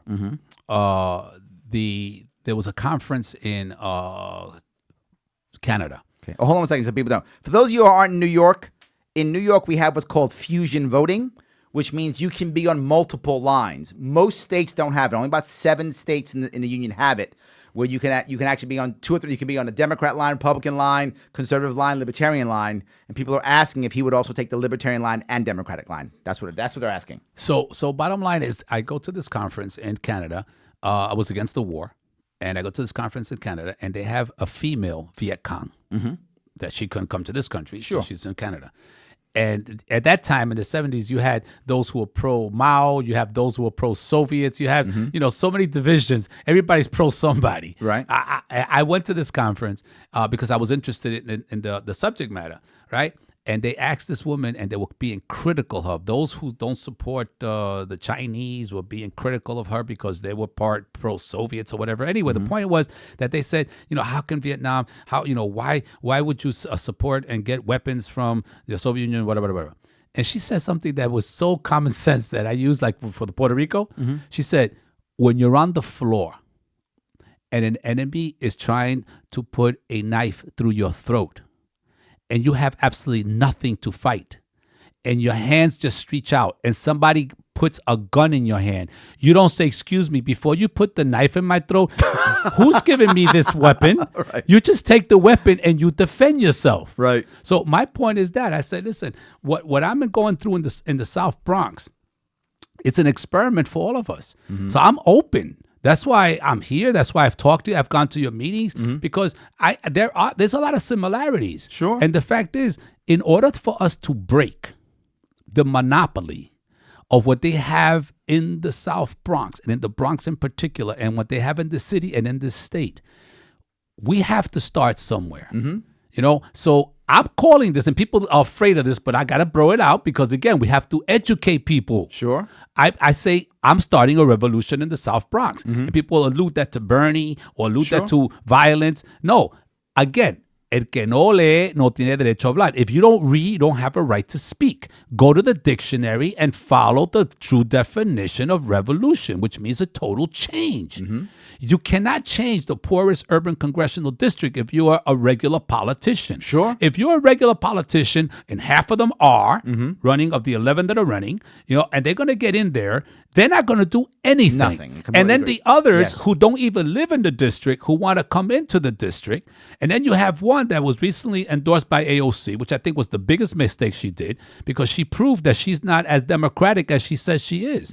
Because if you were democratic, hey, I don't agree with all the people that I'm running against or they're running in the same slate, but some of them, for whatever it's worth, they are progressive. Sure. They say they're progressive. I believe of Blake, Sam Ellis, who got the endorsement. You have Newsom, who's Black Lives Matter. You have the guy Richie Torres, who openly gay council person. You know, we're all on the same slate, and for whatever it's worth, they all consider us Viverito.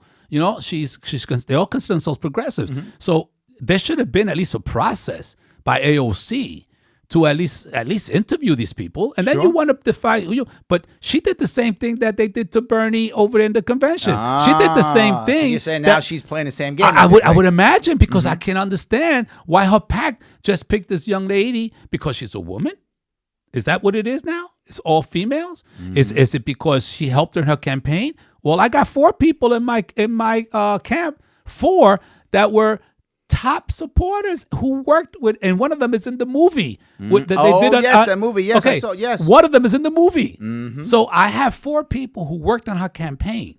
So if you want to be democratic, shouldn't have at least been one of the 4 or 5? Sure, absolutely. So bottom line, they don't. So in order for us to change what we're going to do for the South Bronx, you have to be totally different. You have to be radical. You have to be, and again, those words scare people because they've dumbified our country so much that we don't listen to words and we react to them. Absolutely. It's And emotional. It's emotional. Yes, And then absolutely. when they feed us the type of food that they feed us that doesn't allow our brains to develop, and when they also don't give us the education that we need. Yes. Bottom line. So, yeah, all this to tell you, I'm open to everything. The only thing is that I have a core group, and everything I do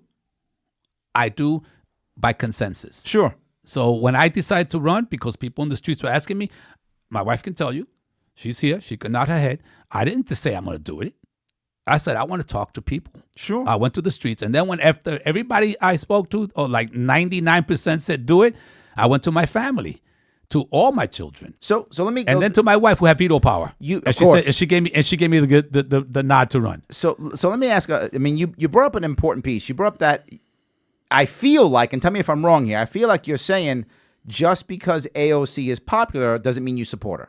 No, I do support her, and I had an open chat, and I said, listen, how would I not support a young Puerto Rican who came from the Bronx to some degree, because it wasn't the South Bronx. I know. But she came. She's also came out of Westchester. Right. But she went through the thing. She was a bartender. That was real. Yep. She knows how to mix a drink. Yep. If you want to prove if she's a bartender, go and see her and say, yo, can you make me a slow gin fizz?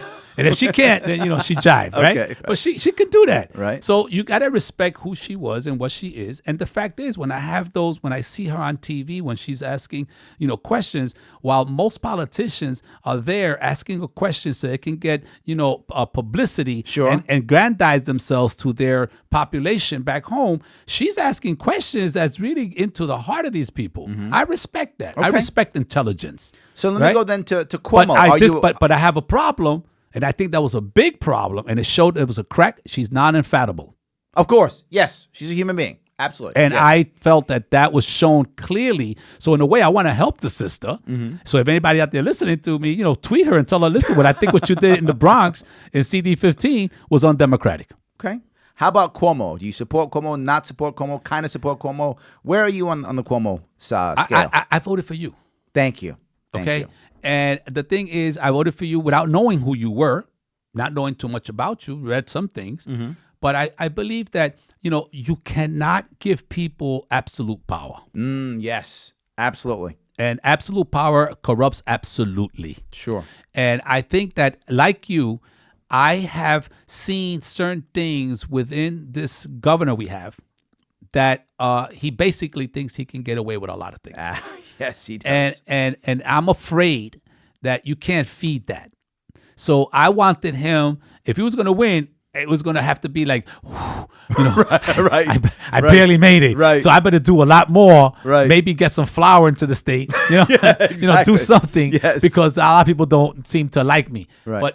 And that's why I voted for you, because I wasn't also, too into the other female who was running. Right. Remember. Bottom line is that I liked the positions you were taking, and bottom line to that. So yeah, my position with Cuomo, but then on the other side, Cuomo has come through so much for Puerto Rico, especially after Maria, and then now with the earthquakes. But the problem is that he's doing it, and I applaud that. Sure, of course. But there's some things behind that. Yes. Which then I have problems with. Yes. Because he's not doing it because he loves Puerto Rico. Yeah. Yes. So he is absolutely supporting Puerto Rico. 100% he is. Yes. 100% I give him that. Yes. But he's not doing it because he loves Puerto Rico. No. And I have a problem with that.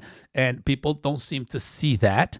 And those of us who do see it, have a responsibility to at least, make people aware that it's not as things are. My father always had a saying. I can't say a lot of things to my father because my father was a medicine man. He was older enough to be my grandfather, but he never touched me in terms of physically. Even I wasn't the best kid in the block, but he guided me with sayings. Mm-hmm. And he always told me that looks are deceiving. Sure. Looks are deceiving. He always says, look deep into the person. Right. So I don't buy a lot of the stuff. Even my colleagues, oh yeah, he's the guy. Well, let's look a little bit more into this. So let's go now to national, because if you win this, you're going to be a congressman, right? I don't say if. Okay, so when you win this, thank you. You're going to be a congressman. I want all this positive. Anybody listening out there, throw some positive energy this way. When you win it, you're going to be a congressman. There's going to be a lot of stuff thrown at you, right? Let's assume for a moment, that's to say the least, right, that it is a Bernie victory, for the sake of argument, Bernie victory. Are you on board with the large expansion, the expansion of Medicare for all, the expansion of the New Green Deal, the expansion of free college, the expansion of eliminating all college debt? This is a massive government expansion. Is this something you're on board with? All of it, some of it, none of it?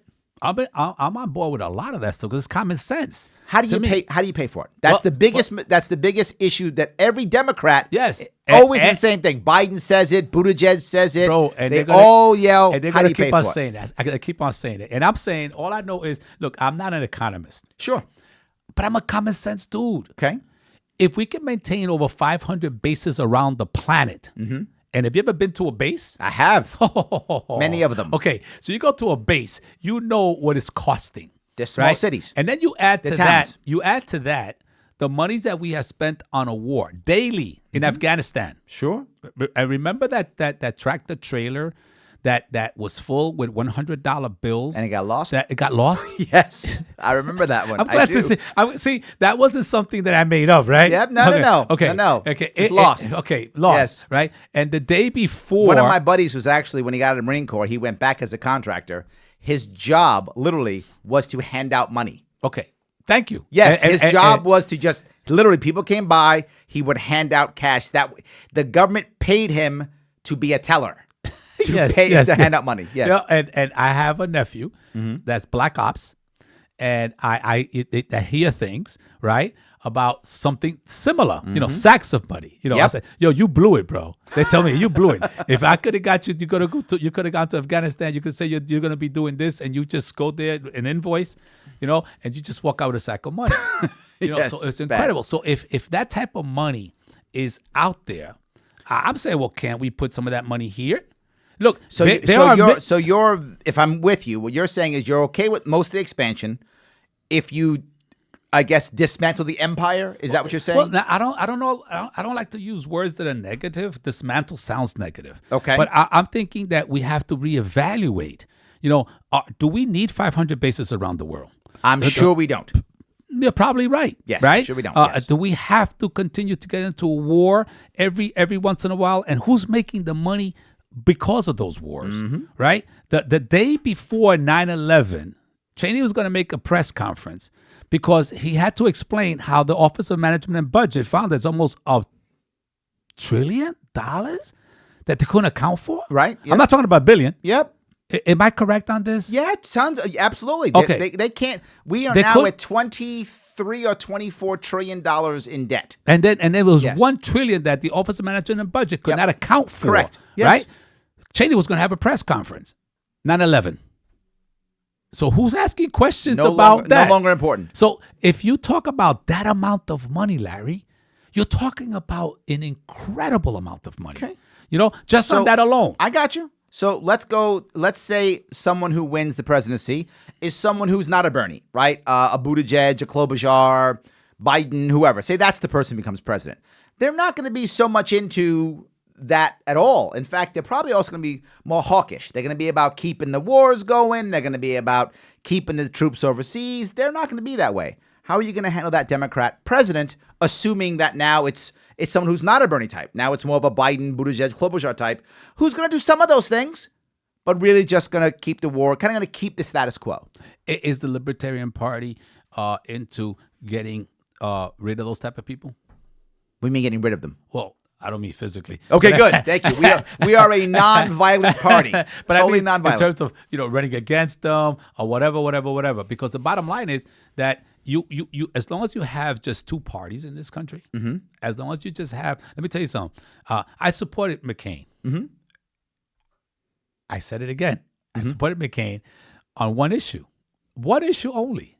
He was a senator from Arizona who had written position papers and saying that the Jones Act needed to be eliminated. Got it. Sure. And he talked about the Jones Act against Puerto Rico specifically. No, I get it. Right? If you're Puerto Rican, I can definitely see why Jones Act is a serious issue for you. So it makes total sense. I supported McCain. You know how much flack I got from people in the left who told me, oh, yes. Yo, you support McCain. I said, listen, I don't support all his policies, but I'm that woman who said that they're beating her up. Yep. And she puts her hand out and somebody puts a weapon in her hand and she's going to say, well, who's giving me this before I use it? Right. No, I grew up in the South Bronx. And bottom line is that I look for solutions. I don't concentrate on the problems. Okay. And I'm willing to talk to them. I told people, listen, people say, how are you going to get some things done in the South? Because I'm telling you the same thing. What you're saying nationally, I'm saying one district. Okay. The South Bronx cannot continue to be the poorest urban congressional district in the country. I agree. Okay. So people say, how are you going to do that? I said, well, I'm going to do that. I want to talk to a plaid-wearing shirt, pickup truck dude with the rifle on the back of his pickup truck who's pro-Trump, who's a senator, I said, yo, let's talk.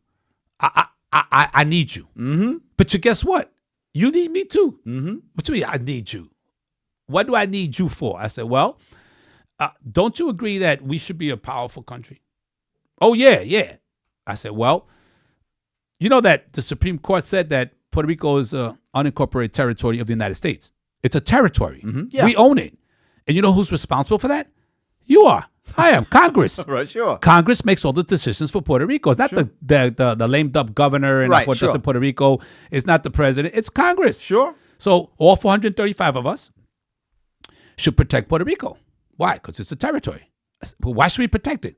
Well, do you know that China has invested over $1 billion something and investing more money in the Dominican Republic, specifically for that.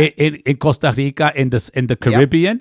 The Chinese have created a specific company just for that. So if we are so preoccupied with Chinese expansion, right?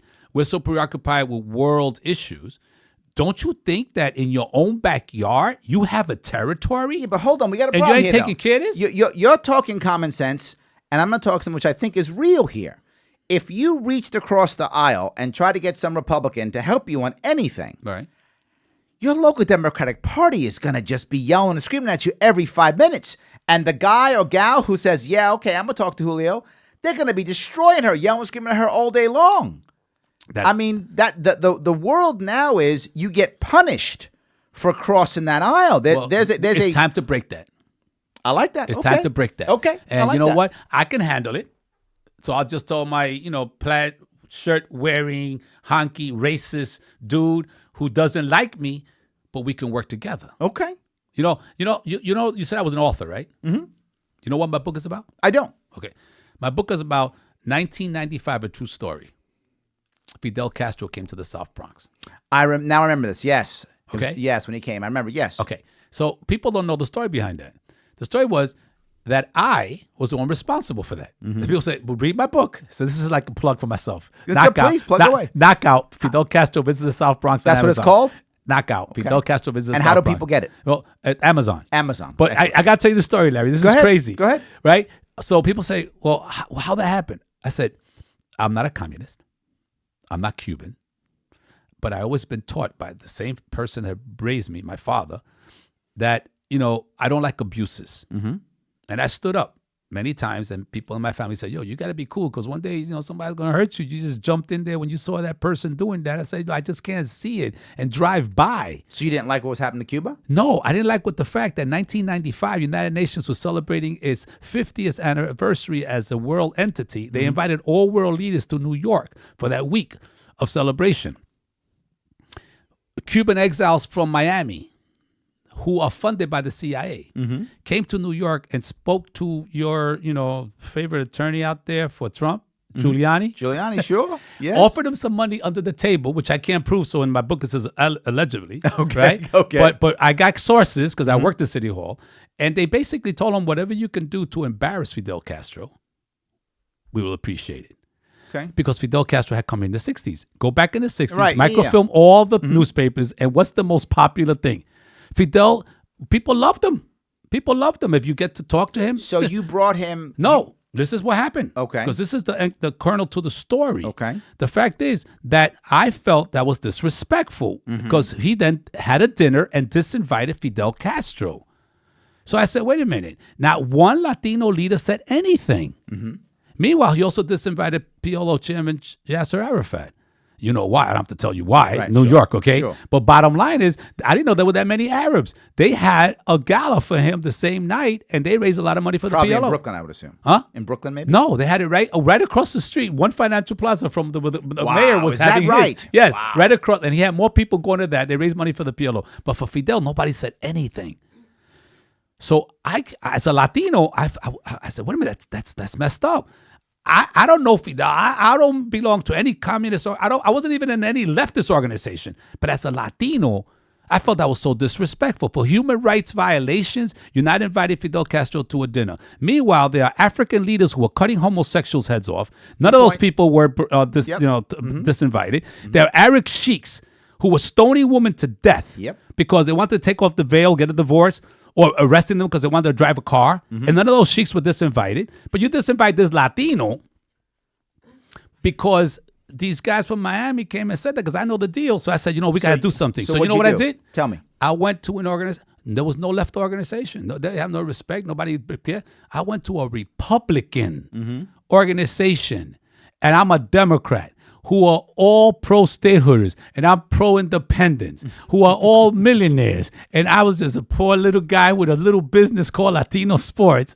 But I convinced them that if we do something for Fidel, first of all, do you agree that it was disrespectful? Everybody disagreed. Everybody agreed. They all agreed. That They all it was agreed. disrespectful. Right. But nobody said anything. Right. So I told this group, why don't you say something? They said, Julio, we're capitalists. So What do you want us to do? I said, if we write something saying that Fidel Castro was disrespected, and one day the economy of Cuba and the United States gets together because they knocked down the blockade, we can go to Cuba and say, look, we in 1995 came out for your guy, right? So they told me, Julio, come on, man, be real.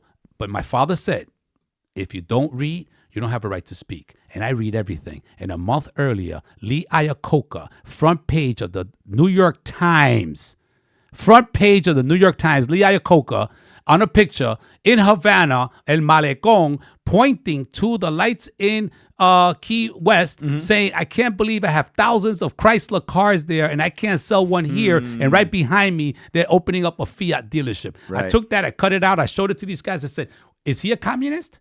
Is Lee Iacocca a communist? They said, hell no. I said, why do you think he's in Cuba? It's about money. You know what? You voted unanimously, gave me $500 to do the press conference, a press release. I just wrote a press release saying, and I added at the bottom, President Castro, you don't have to eat with the mayor of the city of New York. If you want, come to the South Bronx where the majority of them Latinos are Puerto Rican. Right? Well, there we that's go. It. And that's how he came. Look so at how that. did I get these Republicans? So that's how I'm going to get this, honky-tonk, plaid-wearing, whatchamacallit, racist who's in the Senate or in the Congress to talk to me because I'm not judging him. I don't sound kind of judgy just now with the honky talk and. Oh no, that he is. Okay, sound a little. Well, it's fine. It's all good. So, all right, let me change something if I could. This is something that's important to New York, and I kind of know where you're going to be on this, but I'm going to make sure I get this question out. Where do you stand on bail reform, the new bail reform in New York State? It's more of a local issue, not national.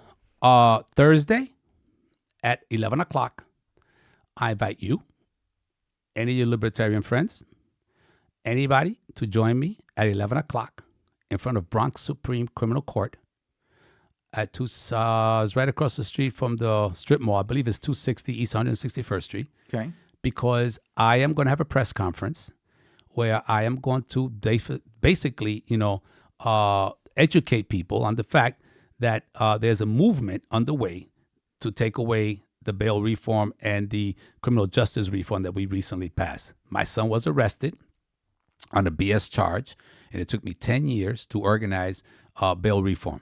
I was one of those that helped, but my thing was on open discovery. Yes, I remember, yes. But that, also... Did that happen this January, yes, right? But they haven't done it yet because they're claiming they don't have the money, right? Okay. And now there's some sectors very conservative in the Senate who didn't want this to pass, who are now pushing, look what's happening.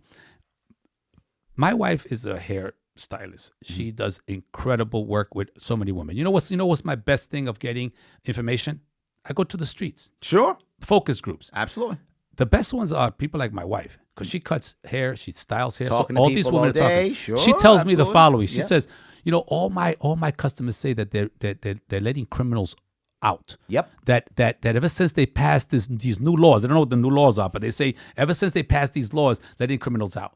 Well, the fact is that bail reform is on that side, which I didn't work for that, but that's one of the pieces Yes. that came down, was basically the fact any misdemeanor, non-violent, non-sexual, you should walk. And if that would have happened, the court would have saved a lot of money, because for 2.5 years, my son had to be coming to court for a bullshit charge that we know he had nothing. And eventually they dropped the charge because they had nothing. Right. But that's not the way the criminal justice system works. The criminal justice system is like a toilet. But what if about you the flush idea, it and you're down there, Yeah. forget it. what the vast majority of libertarians completely agree with you 100%. I'm asking a specific question that a lot of the people on the right will ask you. They will say, but shouldn't a judge have the ability to decide regardless? Shouldn't you give the judge Hell that no. ability? We're talking about something common sense, Larry. We're talking about non-violent misdemeanor. You take a freaking lollipop, man, from a freaking candy store, man, and you're coming out and the judge don't like you because, again, I don't want to be judgmental, but the fact is the fact, okay? The judge is white, right? Or the judge is black. He's not Puerto Rican. He's not Latino. He doesn't know about the Mayan aspect. He doesn't know that the Mayan aspect is about, everything, everybody can share, right? He doesn't know about the Mexicans. He don't know about the Dominicans. He don't know about the Puerto Ricans that are there. He don't know nothing about our culture. But because now you're giving him the decision to decide whether the fact is that lollipop was definitely a crime. So therefore, I am going to put bail on you. As opposed to the fact is, no, there's no violence here, man. Okay. There's no violence. Now, if it's violent, go through the system. Got it. Okay. Go through. If it's sexual, if you took your nuts out in the train station, you better get some bail, man. Okay. But you know what the problem is, Larry? What? The majority of those people are mentally ill. You mean the people in the subways, you mean? The majority of the people, you ready for this? Tell me. Being arrested right now. I thought it was 30%. But again, I do my focus group. I know guys behind the bars. I know guys in the other side of the bars. And you know what the number of people they tell me? This is friends of mine who work in the system. Close to 40%. These are people like corrections officers, you mean? No, 40% of the people that they arrest for non-violent crimes. You're talking to correction officers, judges. bro. Bro, I've been 63 years in the South Bronx. Yes. Okay, so I know a lot of people. Sure. And they might talk to me off the record behind. No, I've heard more than once that that without question the nation's largest mental health facility is our prison system. Exactly. Not even close. So this is 100%. what happens. This is what happens. They arrest a guy for a non-violent crime. They bring him in. There's no triage. So basically, under the new law, he walks. He goes back out. This is a mentally ill guy, right? Now he goes out. He goes back to a place. He gets in. This time now, he takes out a blade and he cuts somebody's face. Okay? Daily News. This guy was arrested. They let him loose. He's a criminal. And because they let him loose, he cut somebody's face. Right. No. The reason he cut somebody's face is because he's sick.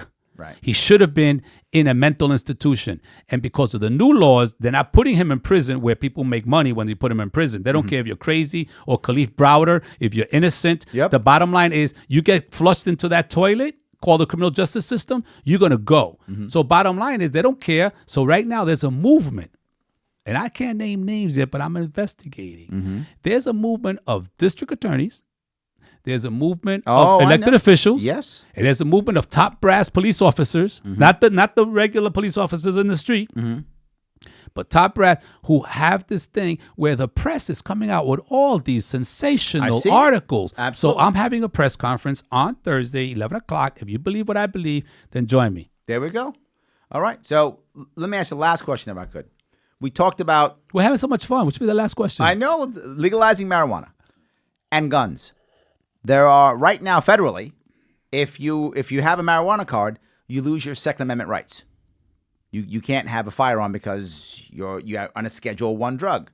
Would you be, as in federal level, so crazy. would you be for, against? Do you care? How do you feel about the idea that if someone has a card, they lose their Second Amendment rights? Again, common sense. Let's be equal. Okay. If somebody can buy liquor and they have no problems with buying liquor and having a gun, then why are you going to, punish someone who has a medicinal marijuana card and buying a gun? Because if anything, statistics also show that people who smoke marijuana are less violent than people who drink alcohol. Absolutely. No question. So let's be fair on this, right?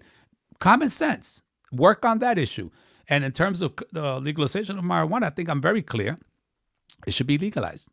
Period. Good. This is BS. So tell everybody who's interested, who like what you had to say, how do they get a hold of you? How do they help you out? What do they do to support you? What do they do? Tell me where they go. Well, thank you, first of all, because my daughter was very afraid, my middle daughter, that she didn't want me to run because she says, I am so out there with these positions of mine. She says, Pa, I think Homeland Security is going to take you and put you in Guantanamo.